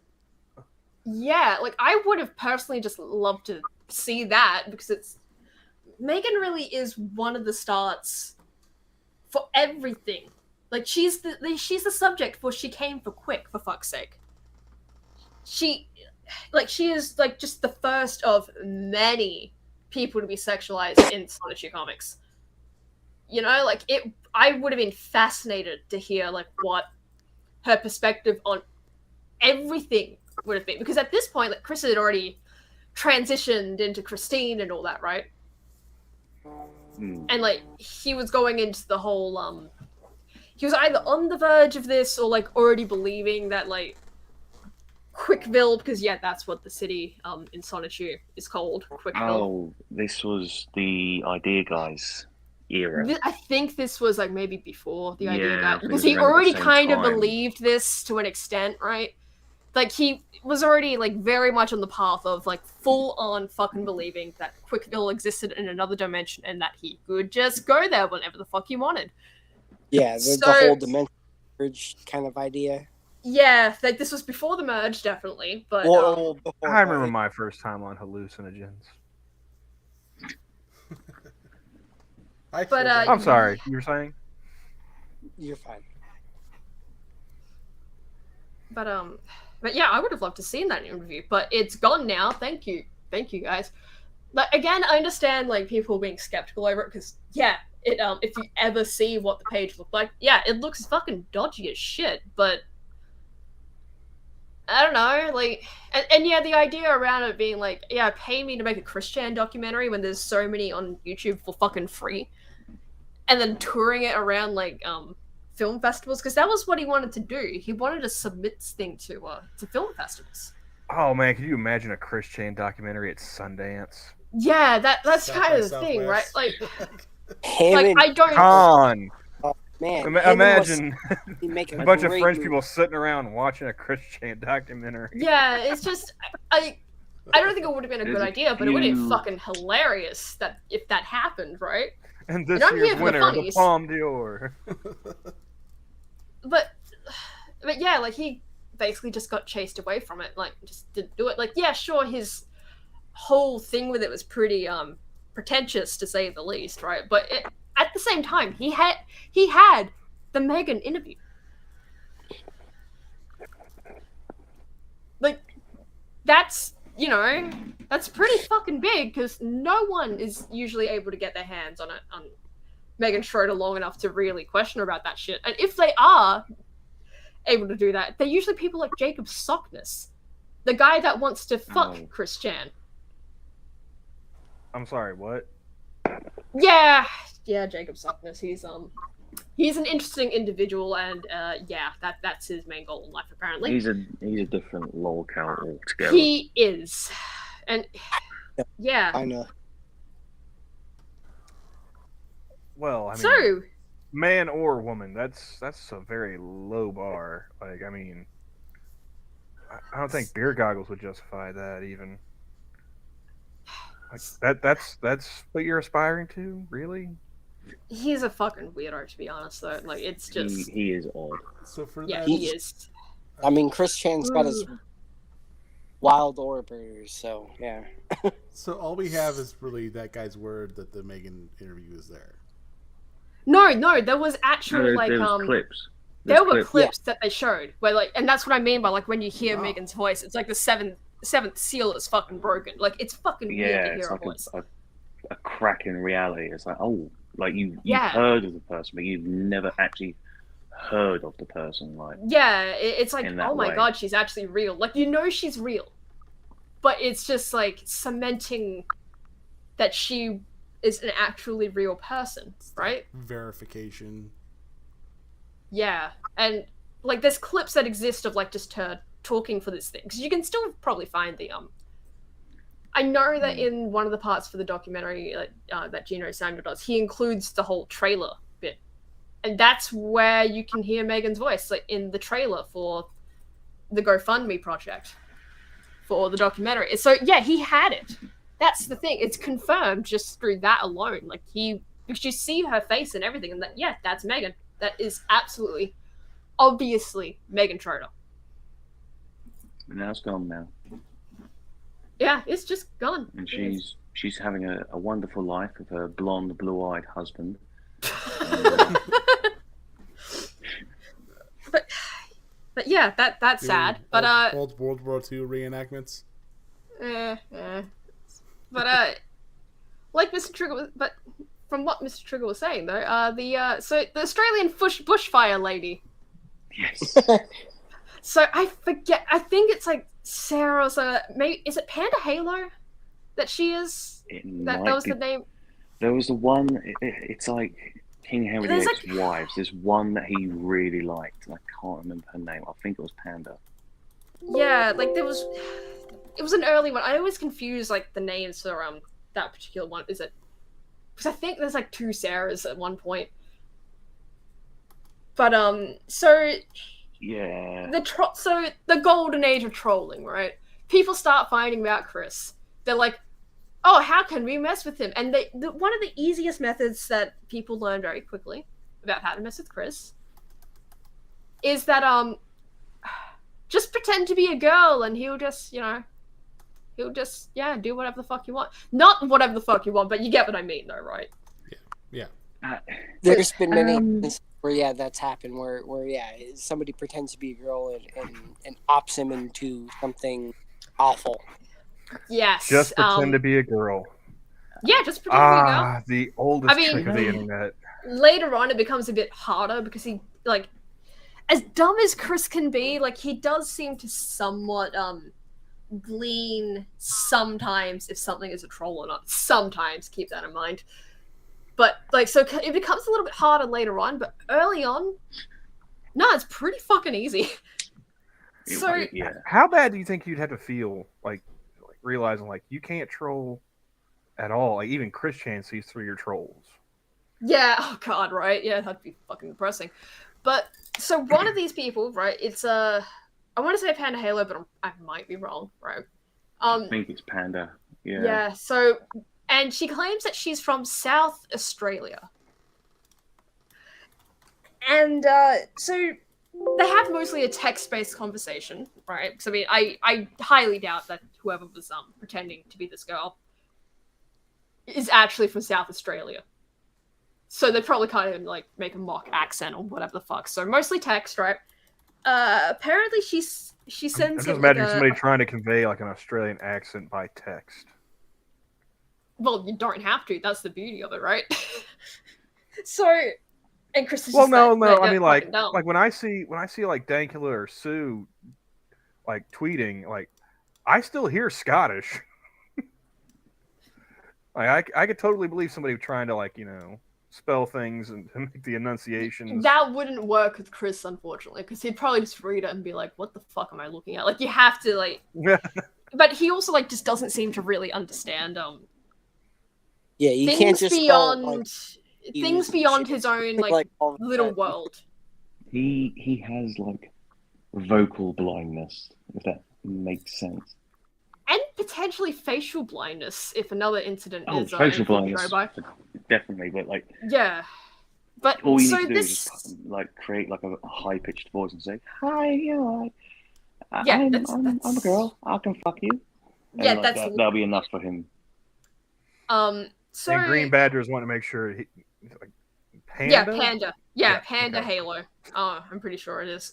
Again, I might be misremembering that, but yeah, it probably is. So again, she's from South Australia, allegedly, and she's really into Chris and Sonichu, and she sends him a fan drawn, like, cover art for one of his Sonichu issues, which he loves parading around of, like, look, this is a thing a fan drew me, and it's on an actual Sonichu issue page, because like, I made this the front cover because I have fans. Like, he paraded that thing around for, like, years and years after the fact, right? And it's also one of those funny moments of, like, wow, every single bit of fan art that Chris has ever received looks so much better than anything Chris has ever made. It's including that little piece. It's so this whole thing goes on for a little bit, right? And eventually Panda Halo just kind of stops messaging Chris at some point. And this kind of coincides with an event that happened in Australia called the Black Saturday bushfires. So Chris just kind of assumes that Panda Halo died in the bushfires. Slight problem with that theory, though. And it's something that I don't think Chris has ever really understood. But Australia is divided into states and territories, right? Quite similar to America, right? Mm-hmm. Mm-hmm. So Panda Halo says she's in South Australia, which is, like, between Western Australia and Victoria. Queensland? No, it's the south part. So Queensland is more north, right? Aye. So just, keep in mind this little mental map I'm putting up here, right? The Black Saturday bushfires happened in Victoria. Better yet. Not South Australia. They never actually crossed the border. Yeah, see? So, look at South Australia there, then look at Victoria. Victoria is where the bushfires actually happened. So, Panda Halo, where in her alleged location of South Australia, was never actually anywhere near these horrific bushfires. By the way, I just want to point out that's not math in me, because Australia is like larger than Europe.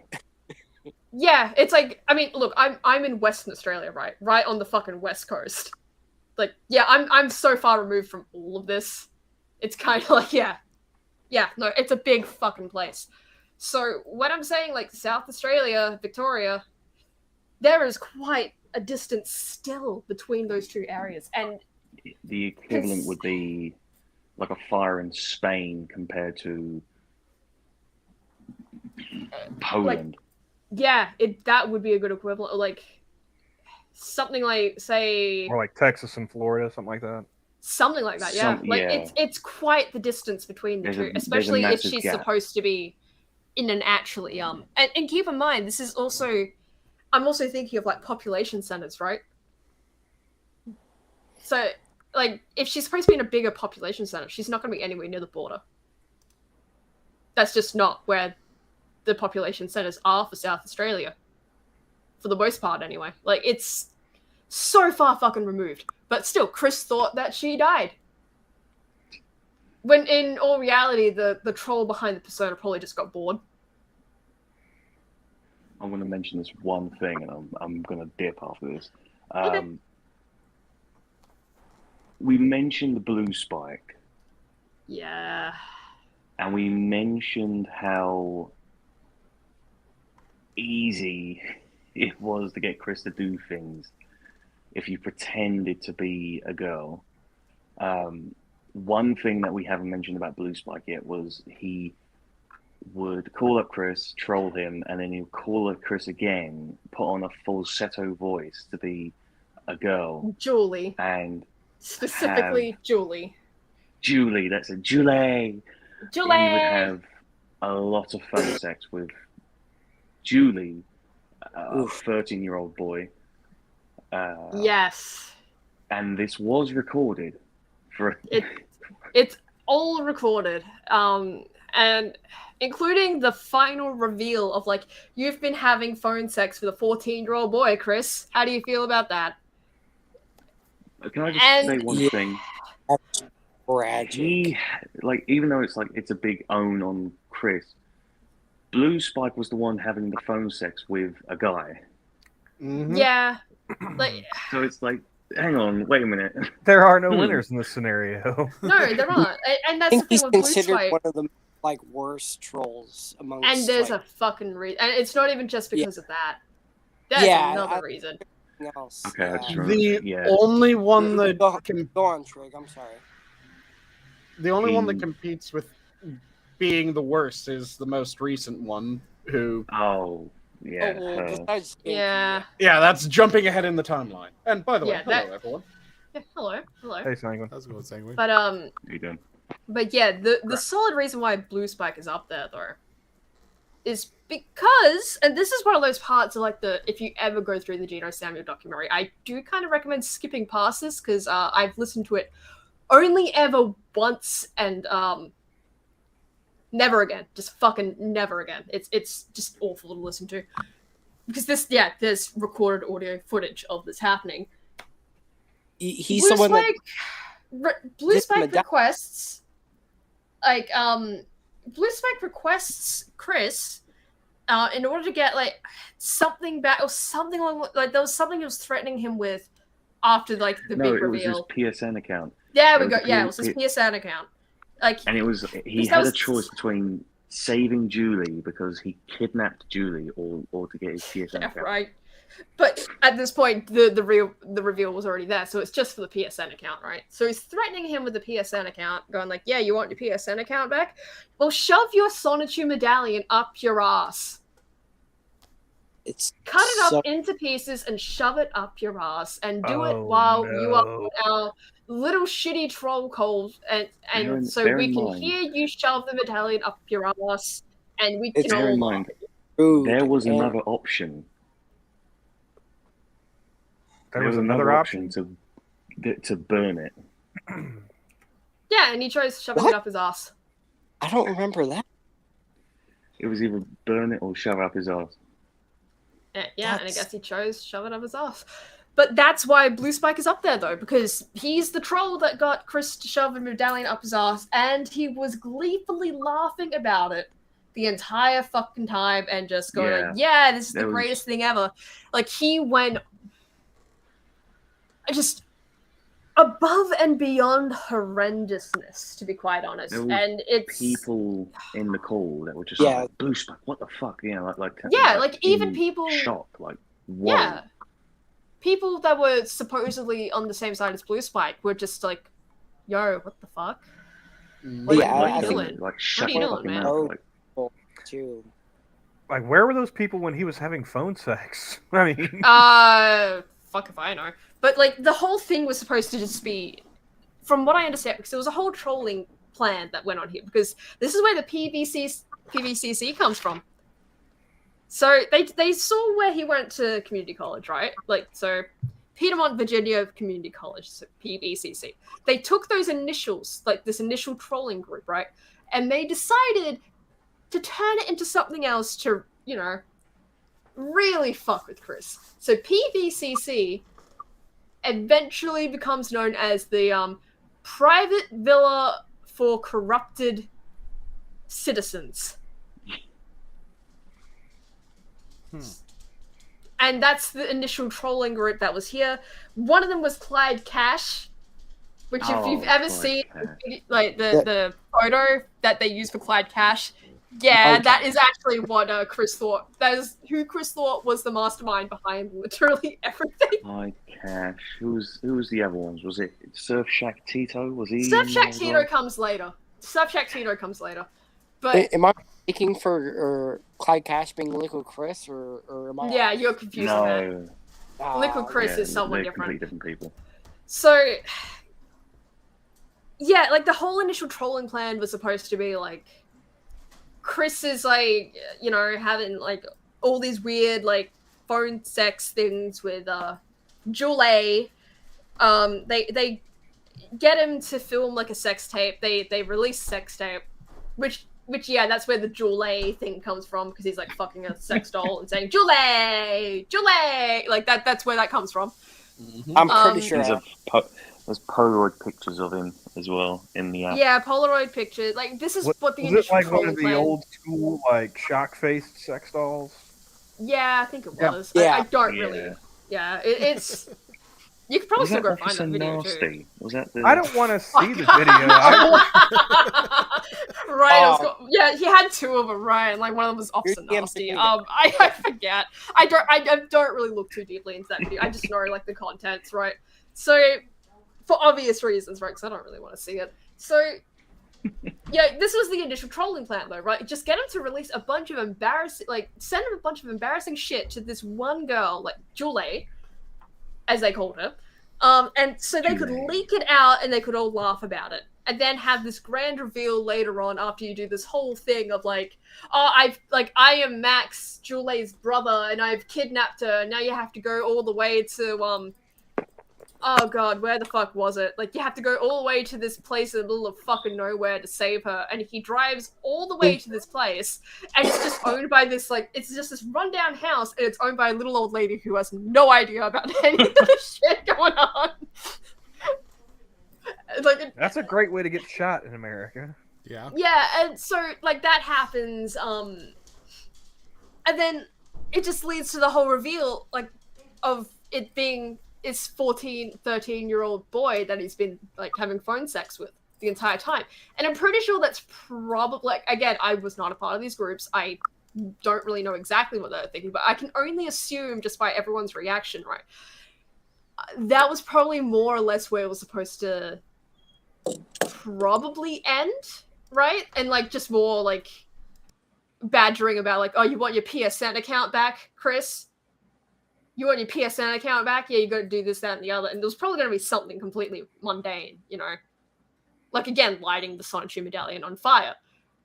I think didn't his Chris's mum at the time said like, get like really upset about it or something. Like or am I thinking of another incident? Yeah, no, they got really well, it's not exactly uncommon for Barb to get really upset at something Chris wants to do, but they did actually kind of freak out once because there was such a distance between where Chris lives and where he wanted to go. Yeah, like, to where he ended up going to save Julie.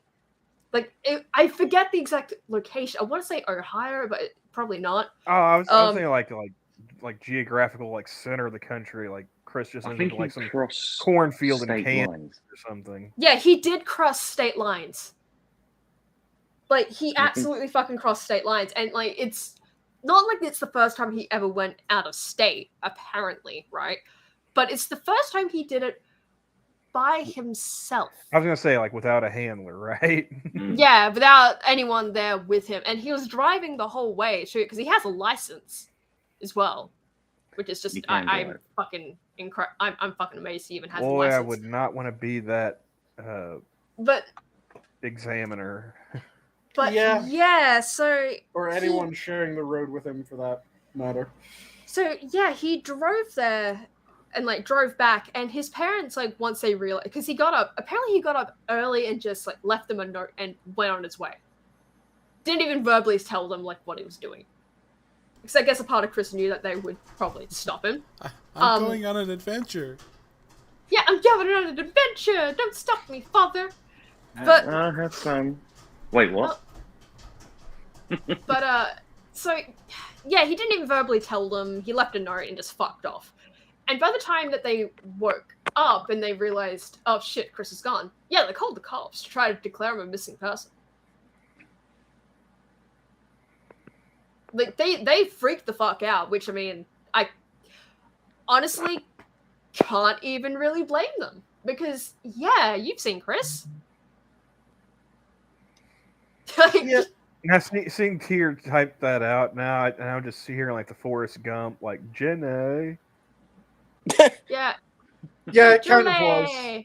Julie. But I'm saying it like that, and yeah, that's exactly how he was fucking saying it.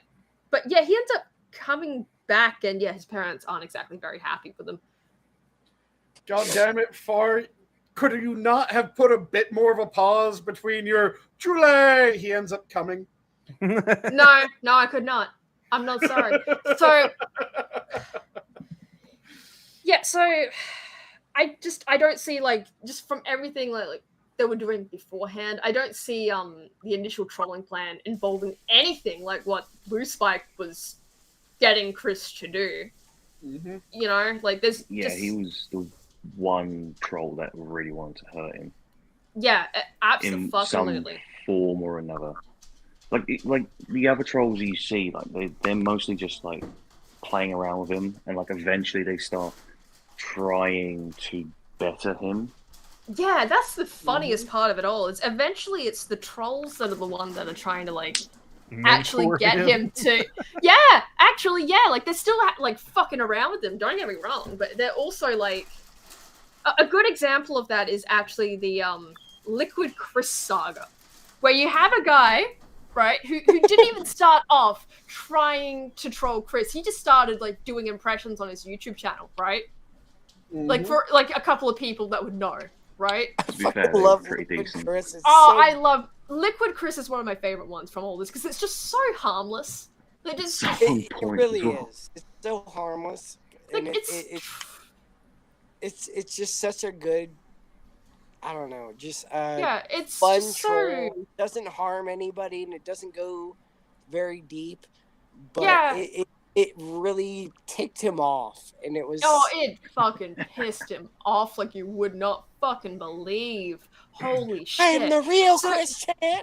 Yeah, that's where you start, like, maybe not start, but, like, that's where you really hear him say, like, I'm the real Christian Western Chandler, and him saying the full name so many fucking times. So, with Liquid Chris, right, he's just, like... Yes, in addition to Liquid Chris coming into the center stage, another supporting actor or actress, Casey, comes along as well. Yes, she does. So doesn't start off she at the doesn't same start time, off but there, she comes in. but like she comes in there. So Liquid Chris, he doesn't really start off like intentionally, but eventually Chris kind of, you know, finds him and is like, he actually seems to get kind of scared that that this guy claiming to be Christian Weston Chandler is actually going to start getting people are actually going to start believing that this is the real Christian Weston Chandler. And like he actually, he actually starts believing like people are going to think that this guy is him, and like he's going to steal his whole identity and solitude thing. Because before this point, he's already had a couple of like people troll him like this, where it's like, oh yeah, Jimmy Hill, he took Sonchu, now selling him in Europe. And yeah, Jimmy Hill is also glad he's like, yep, I'm on TV DVD that Chris made, and yeah, it's all like it's Jimmy Hill, but like it's played by an actor, and it's just because Chris made a DVD filled with shit of like news segments of times Chris was on TV. Real quick, of course he did. I just want to know, Johnny and Camel, what do you think Liquid Chris ended up doing in his future life? I've never heard of him actually, so I have a guess, like a troll of Chris. What do you think he would do? Guess. Like, what do you think is a troll of Chris his career would end up being? Oh, I mean, just I'm not sure to shoot low or to shoot high. Part of me wants to shoot high and say, like, I don't know, an engineer. I was gonna say, it's like he became like an orthodontist or something, you know, like just some straight laced dude, you know, paying his taxes, voting straight party ticket, you know. Isn't he a pediatrician or something now? Oh shit, Johnny! Yeah, he is. I am on a hot streak, man. Do you know what's even funnier? Did no homework, coming to the completely blind. Do you want to know something else as well? Really, really funny about this whole thing. We mentioned Casey as well. She kind of becomes like a girlfriend of Chris. Kind of. It's sorry, like, oh, God. Tries to better him, and then trolls him by thinking that Liquid Chris is actually Chris, and then gets with him. I say gets with, you know, air quotation marks. Chris to like grow a mustache, and he becomes like the Bizarro World Chris. No, it's even sadder. It's even sadder. Chris. But the beauty of this is Casey and Liquid Chris actually meet up, and don't they get married? I think they do. Oh, I don't know. I don't know how he gets the boyfriend verified that girl is, and Chris doesn't. Oh, but that's the story, though. That is the story that And I've heard that she controls the money in the relationship to the point where, like she gives him like a treat every other week, like a chocolate bar or something, and like he doesn't want to like fuck her or something, and then like she finds her Zelda comic, like Zelda fanfics somewhere. Like it's like completely like ridiculous. But that's from what I've heard through sources. But that's some shit where like they make it up for Chris Chandler. To be quite honest, that sounds like anyway. It's like, oh yeah, Chris, believe this story. But yeah, that's essentially the point of the story, right? But oh god, so this is also where one of the names that people tried to call Chris comes from, because this is a phase where Chris kind of moved YouTube accounts, right? Because they got into his other one or something like that, right? So he abandons it, and he makes a new one called IBA Chandler, which is supposed to be, you know, like, it's the letters IBA, but it's supposed to mean, like, you know, I am Chandler, like IBA Chandler. Like, the dumbest shit, right? And so the Liquid Chris stuff happens, and because it's such a thing of like, you're stealing my identity, yada yada yada, of course people start going, oh, okay, Chris Chan, let's look at your channel. IBA Chandler. Oh, that's your real initials, Mr. Ian Brandon Anderson. So Ian everyone Brandon starts something. calling, yeah, Ian Brandon something. So so everyone, including Liquid Chris, start calling Chris Ian Brandon Anderson, and it pisses him the fuck off. Because it just like, it kind of just feeds more into his whole thing of like, this guy's trying to steal my identity. He's trying to steal Solitude from me. I can't let that happen. And yeah, so he starts trying to turn it around onto Liquid Chris, like, no, you're Ian Brandon Anderson. It's like, and it's just such a gloriously innocent troll. It is.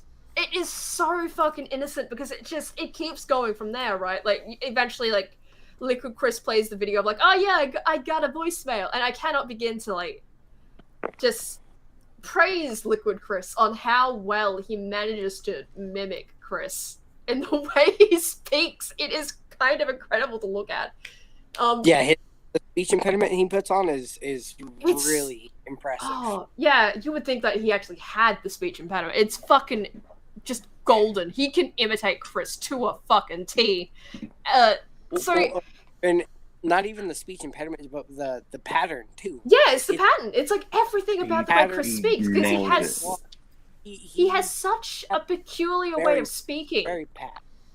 And it's just down to a T. So yeah, he plays like on a bit. Oh yeah, I got this voicemail. Yeah, wonder who it is.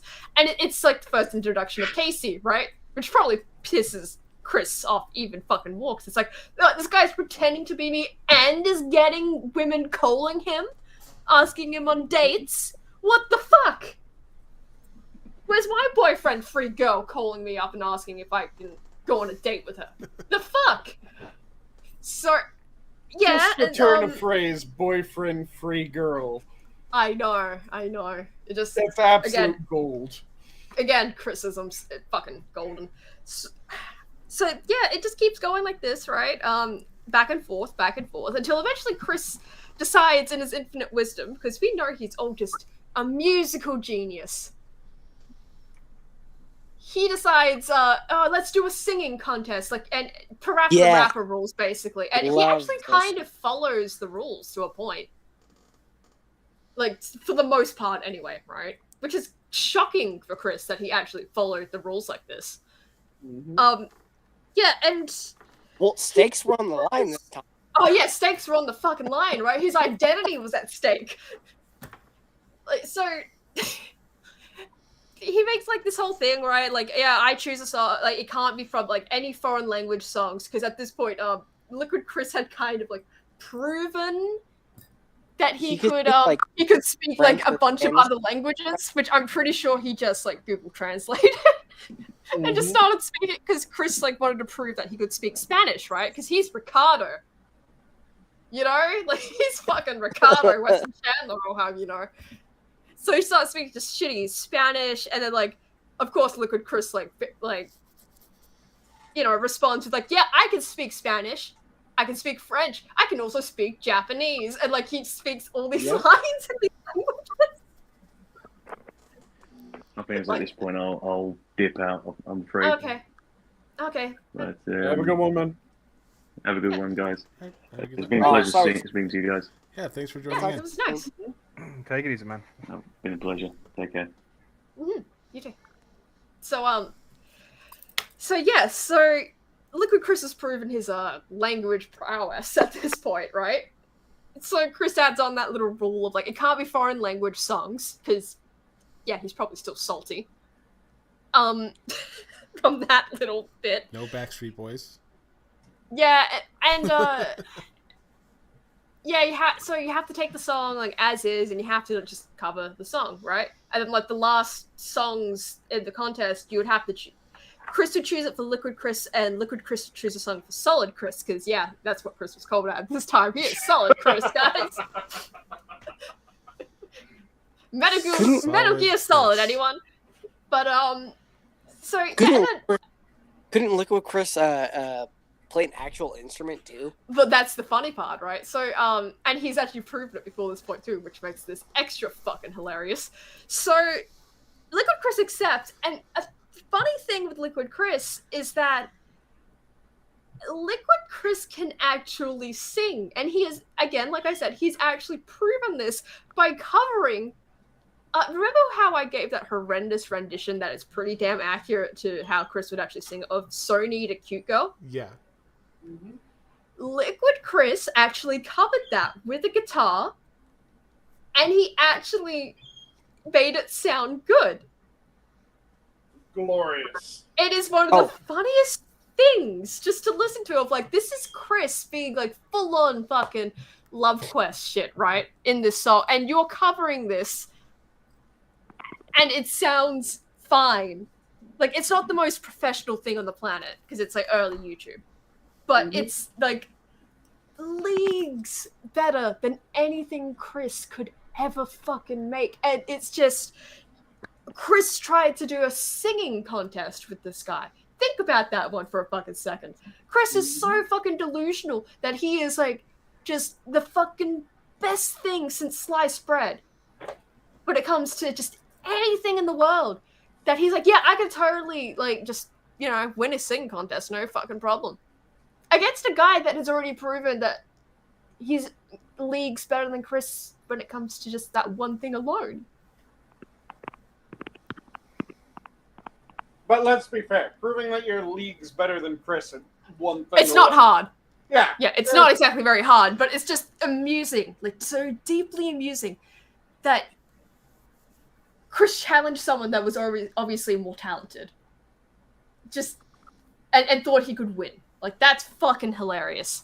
So, Liquid Chris obviously agrees, and yeah, they start the contest. And to the shock of almost fucking no one, Liquid Chris wins.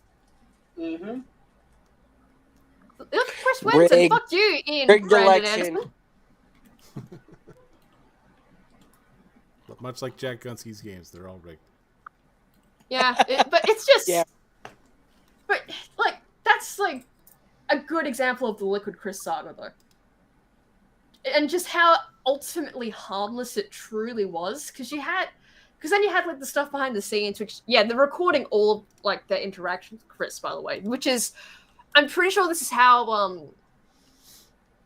Chris has become like the most documented person just in the history of anything ever. Around the 20 or maybe even 30 like episodes for his docu-series. Yeah, it's around that. Like, he spends a hell of a lot of time in like from 2007 to 2009. Like, there's just so much shit in there. Yeah, I don't even think I got past that, and it's a tough ride, like, because there are some like moments where you do early on feel bad for Chris. Yeah, you feel bad for him early on, but like the further along you get, the more you're just like like kind of stuff. You end up being like, okay, you're feeding into it, like you're really being an asshole, Chris. Come on, shut the fuck up. Like, you tend to just get a bit of a callous towards feeling sorry for Chris the longer you're... Yeah. And I think, feeds into it a little bit. I'm sorry. He does. Oh, he absolutely does. He does feed into it. Like, that's not deniable, really. He's always fed into it. Which is the issue, and how he's gotten to this fucking point in his life. Because he just doesn't really know when the fuck to stop. Not even Bob cutting down the internet as the internet lumberjack could stop Chris. I mean, but like, yeah, like who to communicate with, like, and I mean that's how we've gotten to where he is today. I mean, the people you pick to talk to, and it leads you into and especially with his mind being impressionable, it could lead you into something nefarious. Oh, absolutely. And yeah, don't talk to the psyop daughter of FBI agents. Yeah, that's a not good idea. For anyone, don't do that. Don't get involved with Jank. Just don't do it. But anyway, so... You know, I remember when she first started making the rounds to where, like, I saw her. And you want to be careful. I blame... You want to be careful with Jank. I blame Irate Alex, because when I first saw her picture, the only word that came to mind was crunchy. Yeah, that's a pretty. I can't even blame you because yeah, if you ever go read about that particular individual, yeah, she doesn't exactly have great hygiene, putting it mildly. But I don't even really. Oh, gee. With that particular individual, it's a bit hard to talk about. Not because there's not anything known, but because her family do tend to take down videos that talk about her. Oh yeah. And it's kind of just, I would, as much as I would love to, I would rather not risk that. You know, so like if you want to know, just go look into that. But yeah, I'm just gonna gloss over that. But I'll say real quick that yeah, the whole what was it thing with Cloudflare and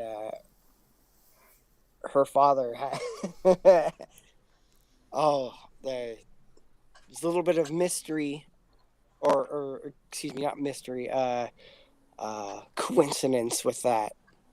I'll leave it. Yes. Yeah, just yeah. Again, if you want to look into that particular individual, go ahead. Just so many fucking warnings on that one, and not even just for like taking shit down. Just that particular she deserves a content warning in and of herself, to be honest. But yeah, Liquid Chris though. Behind the scenes, you had Casey like just trying to. Like, and this is why like Liquid Chris is so fucking wholesome in comparison to literally everything else. Because even behind the scenes, where they're recording him, right, and that's usually where all the nefarious shit is happening, right? Nothing really bad is going on. Like, yeah, maybe a little bit annoying with Casey sometimes, right? But nothing really on the level of shoving a medallion up Chris's ass. Nothing on that level. It's shit where it's like. So, Chris, have you, like, done job applications today? Have you done this? Have you done that? Chris, like, why, what do you mean? Like, why do you have, like, plastic utensils in the dish, like, in the sink? Oh, yeah, because our dishwasher it's just stacked and we haven't done anything with it. Chris, you should really do that. Like, shit on that level, right? But it's, yeah, like, that's genuinely, like, McDonald's. It's genuinely like just Casey kind of just looking out for Chris in ways that like obviously Chris's parents aren't looking out for him. Because keep in mind, yeah, Chris's parents are still very much in the picture. He's still living in their house, which there's nothing wrong with it. I live in my parents' house. And I'm like almost 27. Like there's nothing fucking wrong with that. I don't think that's the issue here. The issue is the fact of like you see pictures of this time period of Chris in the house and he's just surrounded by all these fucking Legos and like Transformer toys, and oh my god, I just remember the one funny one I really wanted to bring up because it's fucking my favorite. But anyway, still like you just see all these pictures of Chris, and you're like, you are like approaching your 30s, man. So when do you think his parents had that Hank Hill moment of like, that boy ain't right?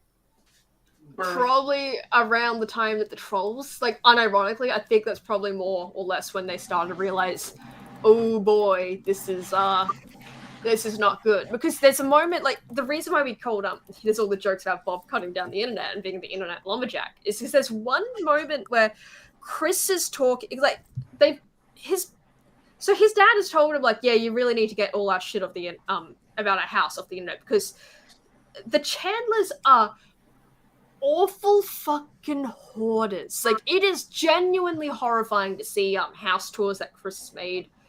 Yeah, you at can any stage of residents in the house.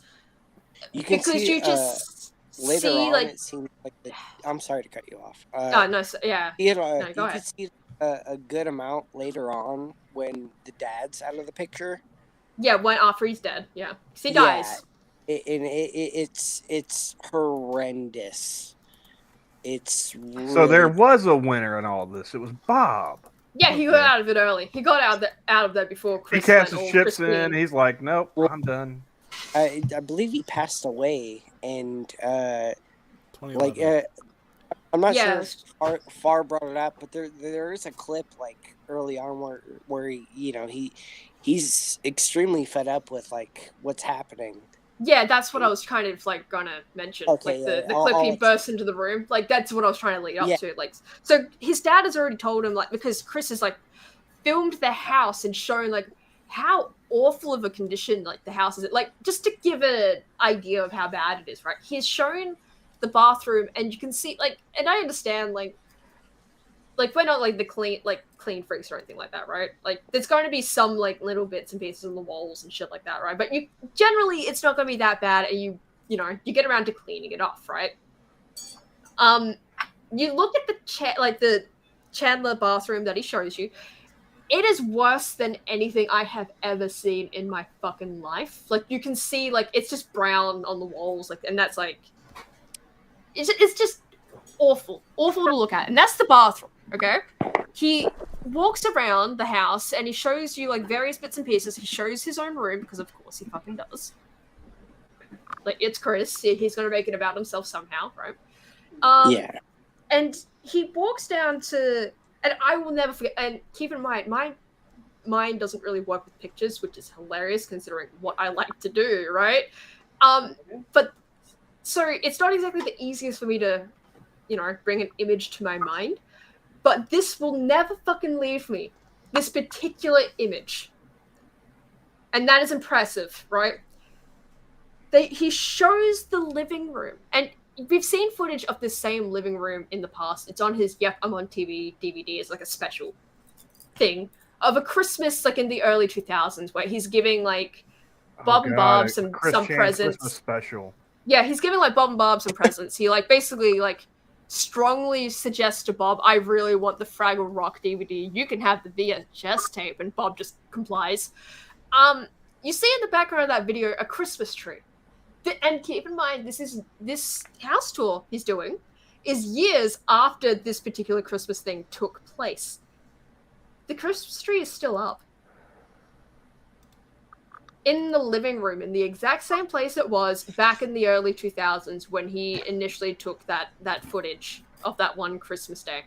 You know, I pride myself on how lazy I am, but that's a bridge too far, even for me. From what I understand, if your Christmas tree isn't packed back up and put away by the end of January. Yeah, like I understand being a bit lazy, and I mean, even if you subscribe to like Polly's like, but I'm not Christmas and all that shit. Or in July, lazy. Middle January, you know. Yeah, but that's the thing. Like, this isn't just like months after the fact. This is years, and they just, from what I understand of how this occurred, it was just the fact that like they kept putting shit around the tree, and it just became inaccessible. Because when I say this image never leaves my mind, it's not just the tree, it's all the shit around the tree too. Because yeah, you can't access that tree anymore. Where they were sitting in that video, you can't even really sit in those exact same places. Like that's how bad the hoarding has gotten by this point. And this is the late 2000s. He's like taking this particular house tour. It got really bad, like boxes and shit, like, you know, you're like just legitimate everywhere. Orders, like kind of thing, where it's like boxes in the and it's just fucking everywhere. Like I cannot begin to just stress how bad the hoarding situation was, and still probably is in this house, because it didn't stop with Bob dying, because it wasn't really Bob. It wasn't really Bob that like initiated the hoarding, and not from what I understand. Like, yeah, he probably contributed, but it wasn't really him specifically that was the main hoarder. It's Bob. Bob is the main hoarder. So of course when Bob dies, it's not going to stop. It's, if anything, it's just, well, Bob's not here anymore. All the brakes are off. Yeah, like it just can't be. There's no stopping this train. So, yeah, so Chris has filmed this house tour where it just shows these horrendous fucking conditions, right? And he puts it online. Like, I think I forget if he said it's like a gal pal or something like that, but point is, it still makes its way online, right? Like, because he's either posted it himself or someone's leaked it. One or the other, doesn't matter. He may as well have posted it himself. So his parents eventually find out about this, right? That this is online because Chris has also released his home address by this point, and his phone number. So like, people are calling up the house and like coming to the house. There's one incident where one of the PVCC group sends prostitutes to Chris's front door in an attempt to get him to lose his virginity. Now where can I all find kinds stuff of like that, man? All kinds of fucking madness, right? Has already happened by this point, and someone tells Bob. Camel's sitting over here thinking, "God damn it, these are supposed to be his trolls. I want those as my friends." So all this has already like happened, right? And someone has to have informed Bob that this house tour is online, and of course Bob freaks the fuck out because he thinks like the health department, if they see this, they're going to condemn the house. We can't have the house condemned. This is our fucking house. And so instead of like cleaning up our house, let's just get this shit off the internet. That's his attitude. Like instead of cleaning up the house, instead of cleaning up the house so it's actually livable, and you don't have to wait for a fucking house fire to do the job for you, which actually happens. As somebody that has had to clean up after a hoarder, I have prayed for house fires. Oh, yeah, well, don't worry, a house fire happens here. Doesn't really help much in the end, but a house fire does happen. So,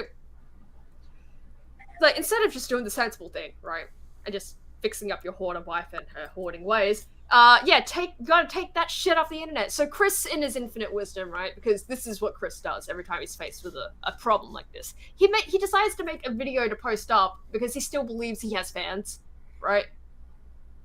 And he's taking he's taking this video with he is the Messiah. Yeah, he is the Messiah. Well, not at this point, but he's the future Messiah. I wish I had the confidence of an internet lolcow. So God, don't we all? But, so he Except with women, you don't want their confidence with women. Yeah, right. But so he makes this video where he's like, "Look, we got to get everything off the internet. We got to get everything about my house off the internet." But that's how he's acting in this video, right? He initially see a flaw in this plan already. Yeah, so he's just generally freaking the fuck out, right? So in the initial video that he posts, right, it's just him like going like, "Yeah, I want everything off my house off the internet," and like him just going like, now, and just screaming and jumping up and down. You're like, Jesus fucking Christ, where are his parents? Well, turns out there's an extended cut that exists. I don't really know how this one. Don't really know how the fuck this got leaked. There's probably a specific way it got leaked, but point is, it's out there, right? So there's two versions of this video. The initial one he posted where it's just him freaking out. Then there's a second one where between him going like, "I want everything off my house off the internet," and like him having another fucking freak out, Bob comes into the room and tells him like, "What are you doing? Like this, that, and the like yada yada yada. Like Look, the health department is going to be on our asses if they see like the footage of this house. You got to get it off the internet. I'm doing it, Dad. I'm doing it. I'm working on it. That's what he says, right? And Bob just like goes like, "Look, do I need like? I'm going to cut down the internet. If you don't get this stuff off, I'm going to cut down the internet." Then he like. I think he says something else, and then he leaves, and then Chris just turns back towards the camera. He's like, "Right, yeah, I want everything off my house off the internet now." So that initial version he posted, he cut the whole Bob thing out, which is a little bit impressive for Chris because usually he doesn't really edit his videos too much, like very minimal editing. So the fact that he had some self-awareness. Yeah, so the fact that he even had the self-awareness to cut that bit out to begin with, yeah, like, that's kind of impressive for Chris, but again, it's for Chris, right? Impressive for Chris. It's not really truly impressive, right? But yeah, that's where the internet lumberjack thing comes from, though. It's the whole, this is Bob, like, having a serious misunderstanding about how the internet works and just saying, "I'm going to cut down the internet." So when people saw this, yeah, he's the internet lumberjack, and so many memes were born. Well,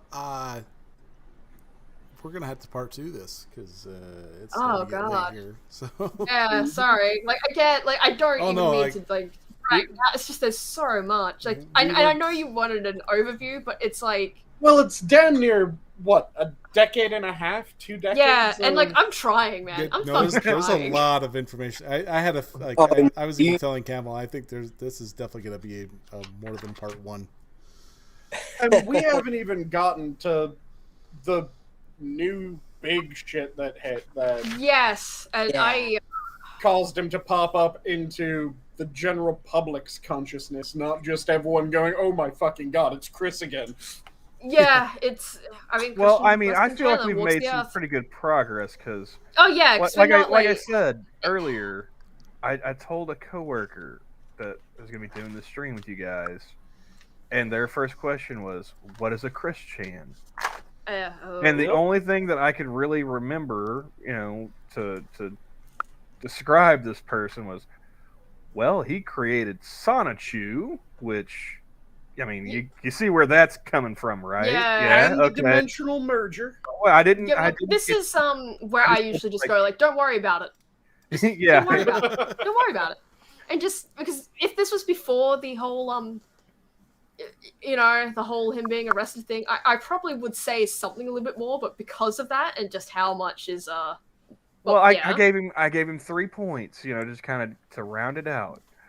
And we were at work one night, and I said, "Well, he created Sonichu." That's pretty self-explanatory. So I just moved on to point number 2. It's like he went around with a sign looking for a boyfriend-free girl. And like, oh, and he fucked his mom. I'm sorry, what? Oh, nothing. No, just don't worry about it. Yeah, like I was actually talking with my wife just while I was muted one of the times, and she's like, "Well, what are you guys talking about?" I'm like, Chris Chan." She goes, "Oh, who's that?" I'm like, "He's the guy who did the thing."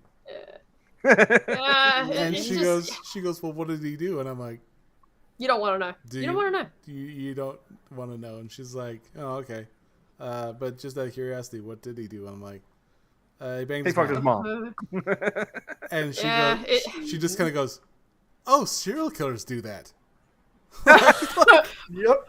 Like that's something with Chris though, right? Like, and I know you're trying to end it, but like just just on a quick note, I don't think Chris could actually kill someone because I don't think he's. I think it would be so easy to overpower him, quite honestly, because he's not that like he looks big, right? He's not really that strong. Like if you've ever seen him like doing any kind of like heavy lifting shit in anything, it's not. Yeah, he can't I really think lift with a him lot. being I mean, so heavy. Look at in the picture that autism. Foogie's got up there. Look at that physique. Tell me that's not just raw masculine power right The there. way Yeah, that Chris could it's- kill someone is It's if if he they're elderly straight up, like Bob. That's the only way. or if he Birkenhaired someone. If he just laid on them until they couldn't breathe. Or Yeah, but you get what I mean, though. It's like I just Like- don't think like yeah, sure, he's a motherfucker, but he's not a give it the old mice Yeah. and men treatment. yeah. I just don't see it unless he's like really into the merge and he's like, oh yeah, they're just gonna pop up in Quickville somewhere. Mm-hmm. But it's just I just don't. Yeah. Yeah, I don't think that he's going to kill anyone either. I think that. Yeah. Although in saying that, everyone thought he wouldn't fuck his own mother, and look where we are. Oh no, I was never sure that he wouldn't do that. But Well, that's one of the funniest parts of looking at the quickie after the fact is seeing all the shit where they're like, yeah, don't worry, Chris isn't gonna fuck his mum because that's what was there before, and they've just crossed it all out and it just says whoops. yep. Whoops. Like that's all. It just whoops. There should be a Like- sign that says days passed since we called it. Oh, there's actually if you look at the front page of the quickie, they do actually have things like that, like days since Chris was freed from prison. I think that's the current one. Nice. Yeah, so they do have like little things like that going on. Before the whole he got arrested thing, it was like days since Mostly Chris is deployed. Bill? Okay, like What was yeah, that? he. Was that he got released from jail? Sort of. Sort of. Yeah, see, this is news to Assassin 2's like, wait, he's out of prison? No one actually knows where the fuck he is, which is the most interesting part of all. Like, he got released not on bond, but, like, by court order. And the fact that, like, he hasn't reappeared online or anything like that kind of implies he might be in a group home. So, we might really not be hearing from Chris for a while. Yeah, so if you've ever wanted to catch up on Christian shit, now's the time. While he's still under wraps. He's one of those people that I feel scratch like... the surface of that 73-part documentary, folks. He's the exhibit A for why we need to bring back institutions. No, not even that. It's like exhibit A for like just look. If you have an autistic kid, just give them help. Give them help. Oh yeah, and maybe legit, don't let them wander the internet unsupervised. Well, for the children, but, absolutely. But I'm saying when it reaches the point where he's already reached, I think that he would benefit from proper psychiatric help. Yeah, but I'm just saying nip it in the bud, because this is why I kind of covered just like the early years essentially, because it really does inform of like who Chris became by the end of it. I'll slightly disagree and agree with both parts. This is why horrors exist. They tried sending him to. I mean, like, what kind of just streetwalker do you have to find where even Christian's like, nah? Well, I mean. Or was that Bob's call? Because, like, we've already Bob sent them away. Bob sent them away. Like, he was the one, I think, that opened the door. Bob could have saved us so much trouble. Well, we'll never know, will we? Because Bob's dead, and, Chris is in jail. We've had at least two different examples of Bob fucking up. Uh-huh. And also, you have to remember that Chris Chen would exactly be the sort that we're now getting married, right? Even to a whore. It would be, we're now getting married, right? Well, now that we've gone this far. You've touched me. I can elaborate on that one next week on it, actually. Like, that's... Tune in next week. Yeah, we'll definitely have to continue this. On the same Sonichu time, same Sonichu channel. God damn. I should make a stinger with the Sonichu emblem. You just spin it like, Batman 66. But we know where the Sonichu emblem went. Is it going down the drain now? Is that why it's spinning? Well, I'm just gonna leave that joke in my head.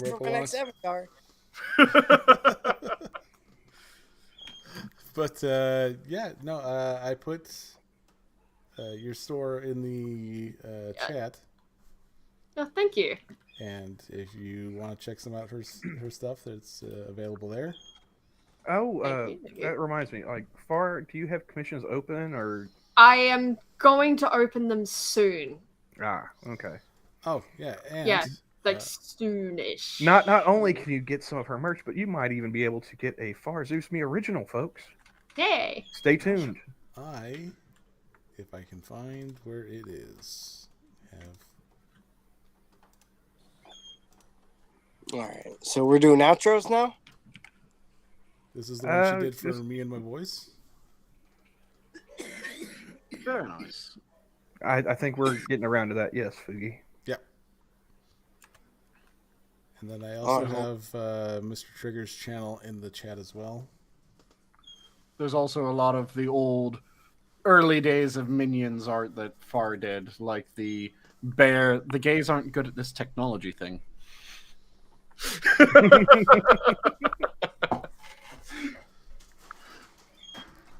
Let's see. I certainly did that.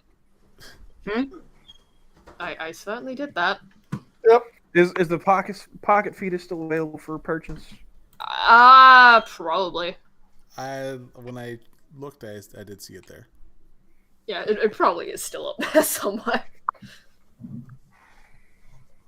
And yeah, you're also co-hosting with Platy's Twitch channel. Sometimes. Maybe. That's Well, you were on there a couple times. Yeah, when I yeah. swung by, so let's see here. And Foogie, what do you got for us? I got nothing for you. I'll just say nice meeting with FAR for the first time. Pleasure to talk with you. Yeah. And Johnny already put Mr. Trigger's channel in the chat, so that's good enough for me. And when all else fails, 5th time is the charm, folks. Yeah, right? Thank you. And then, yeah, I guess we'll see about trying to pick this up next week. All right. Should be fun. All right. Yeah. If there's nothing else, the zoo is closed. Have a good night, everyone. See, he asked them for the parting words, but he doesn't ask us, Camel. Oh, I see how it is. I didn't ask anyone for parting words. It's shilling. It's a whole different thing, and she's never really here. So. Zoo's still closed. Shut up. Have a good night, all. Have a good night. Bye, everybody.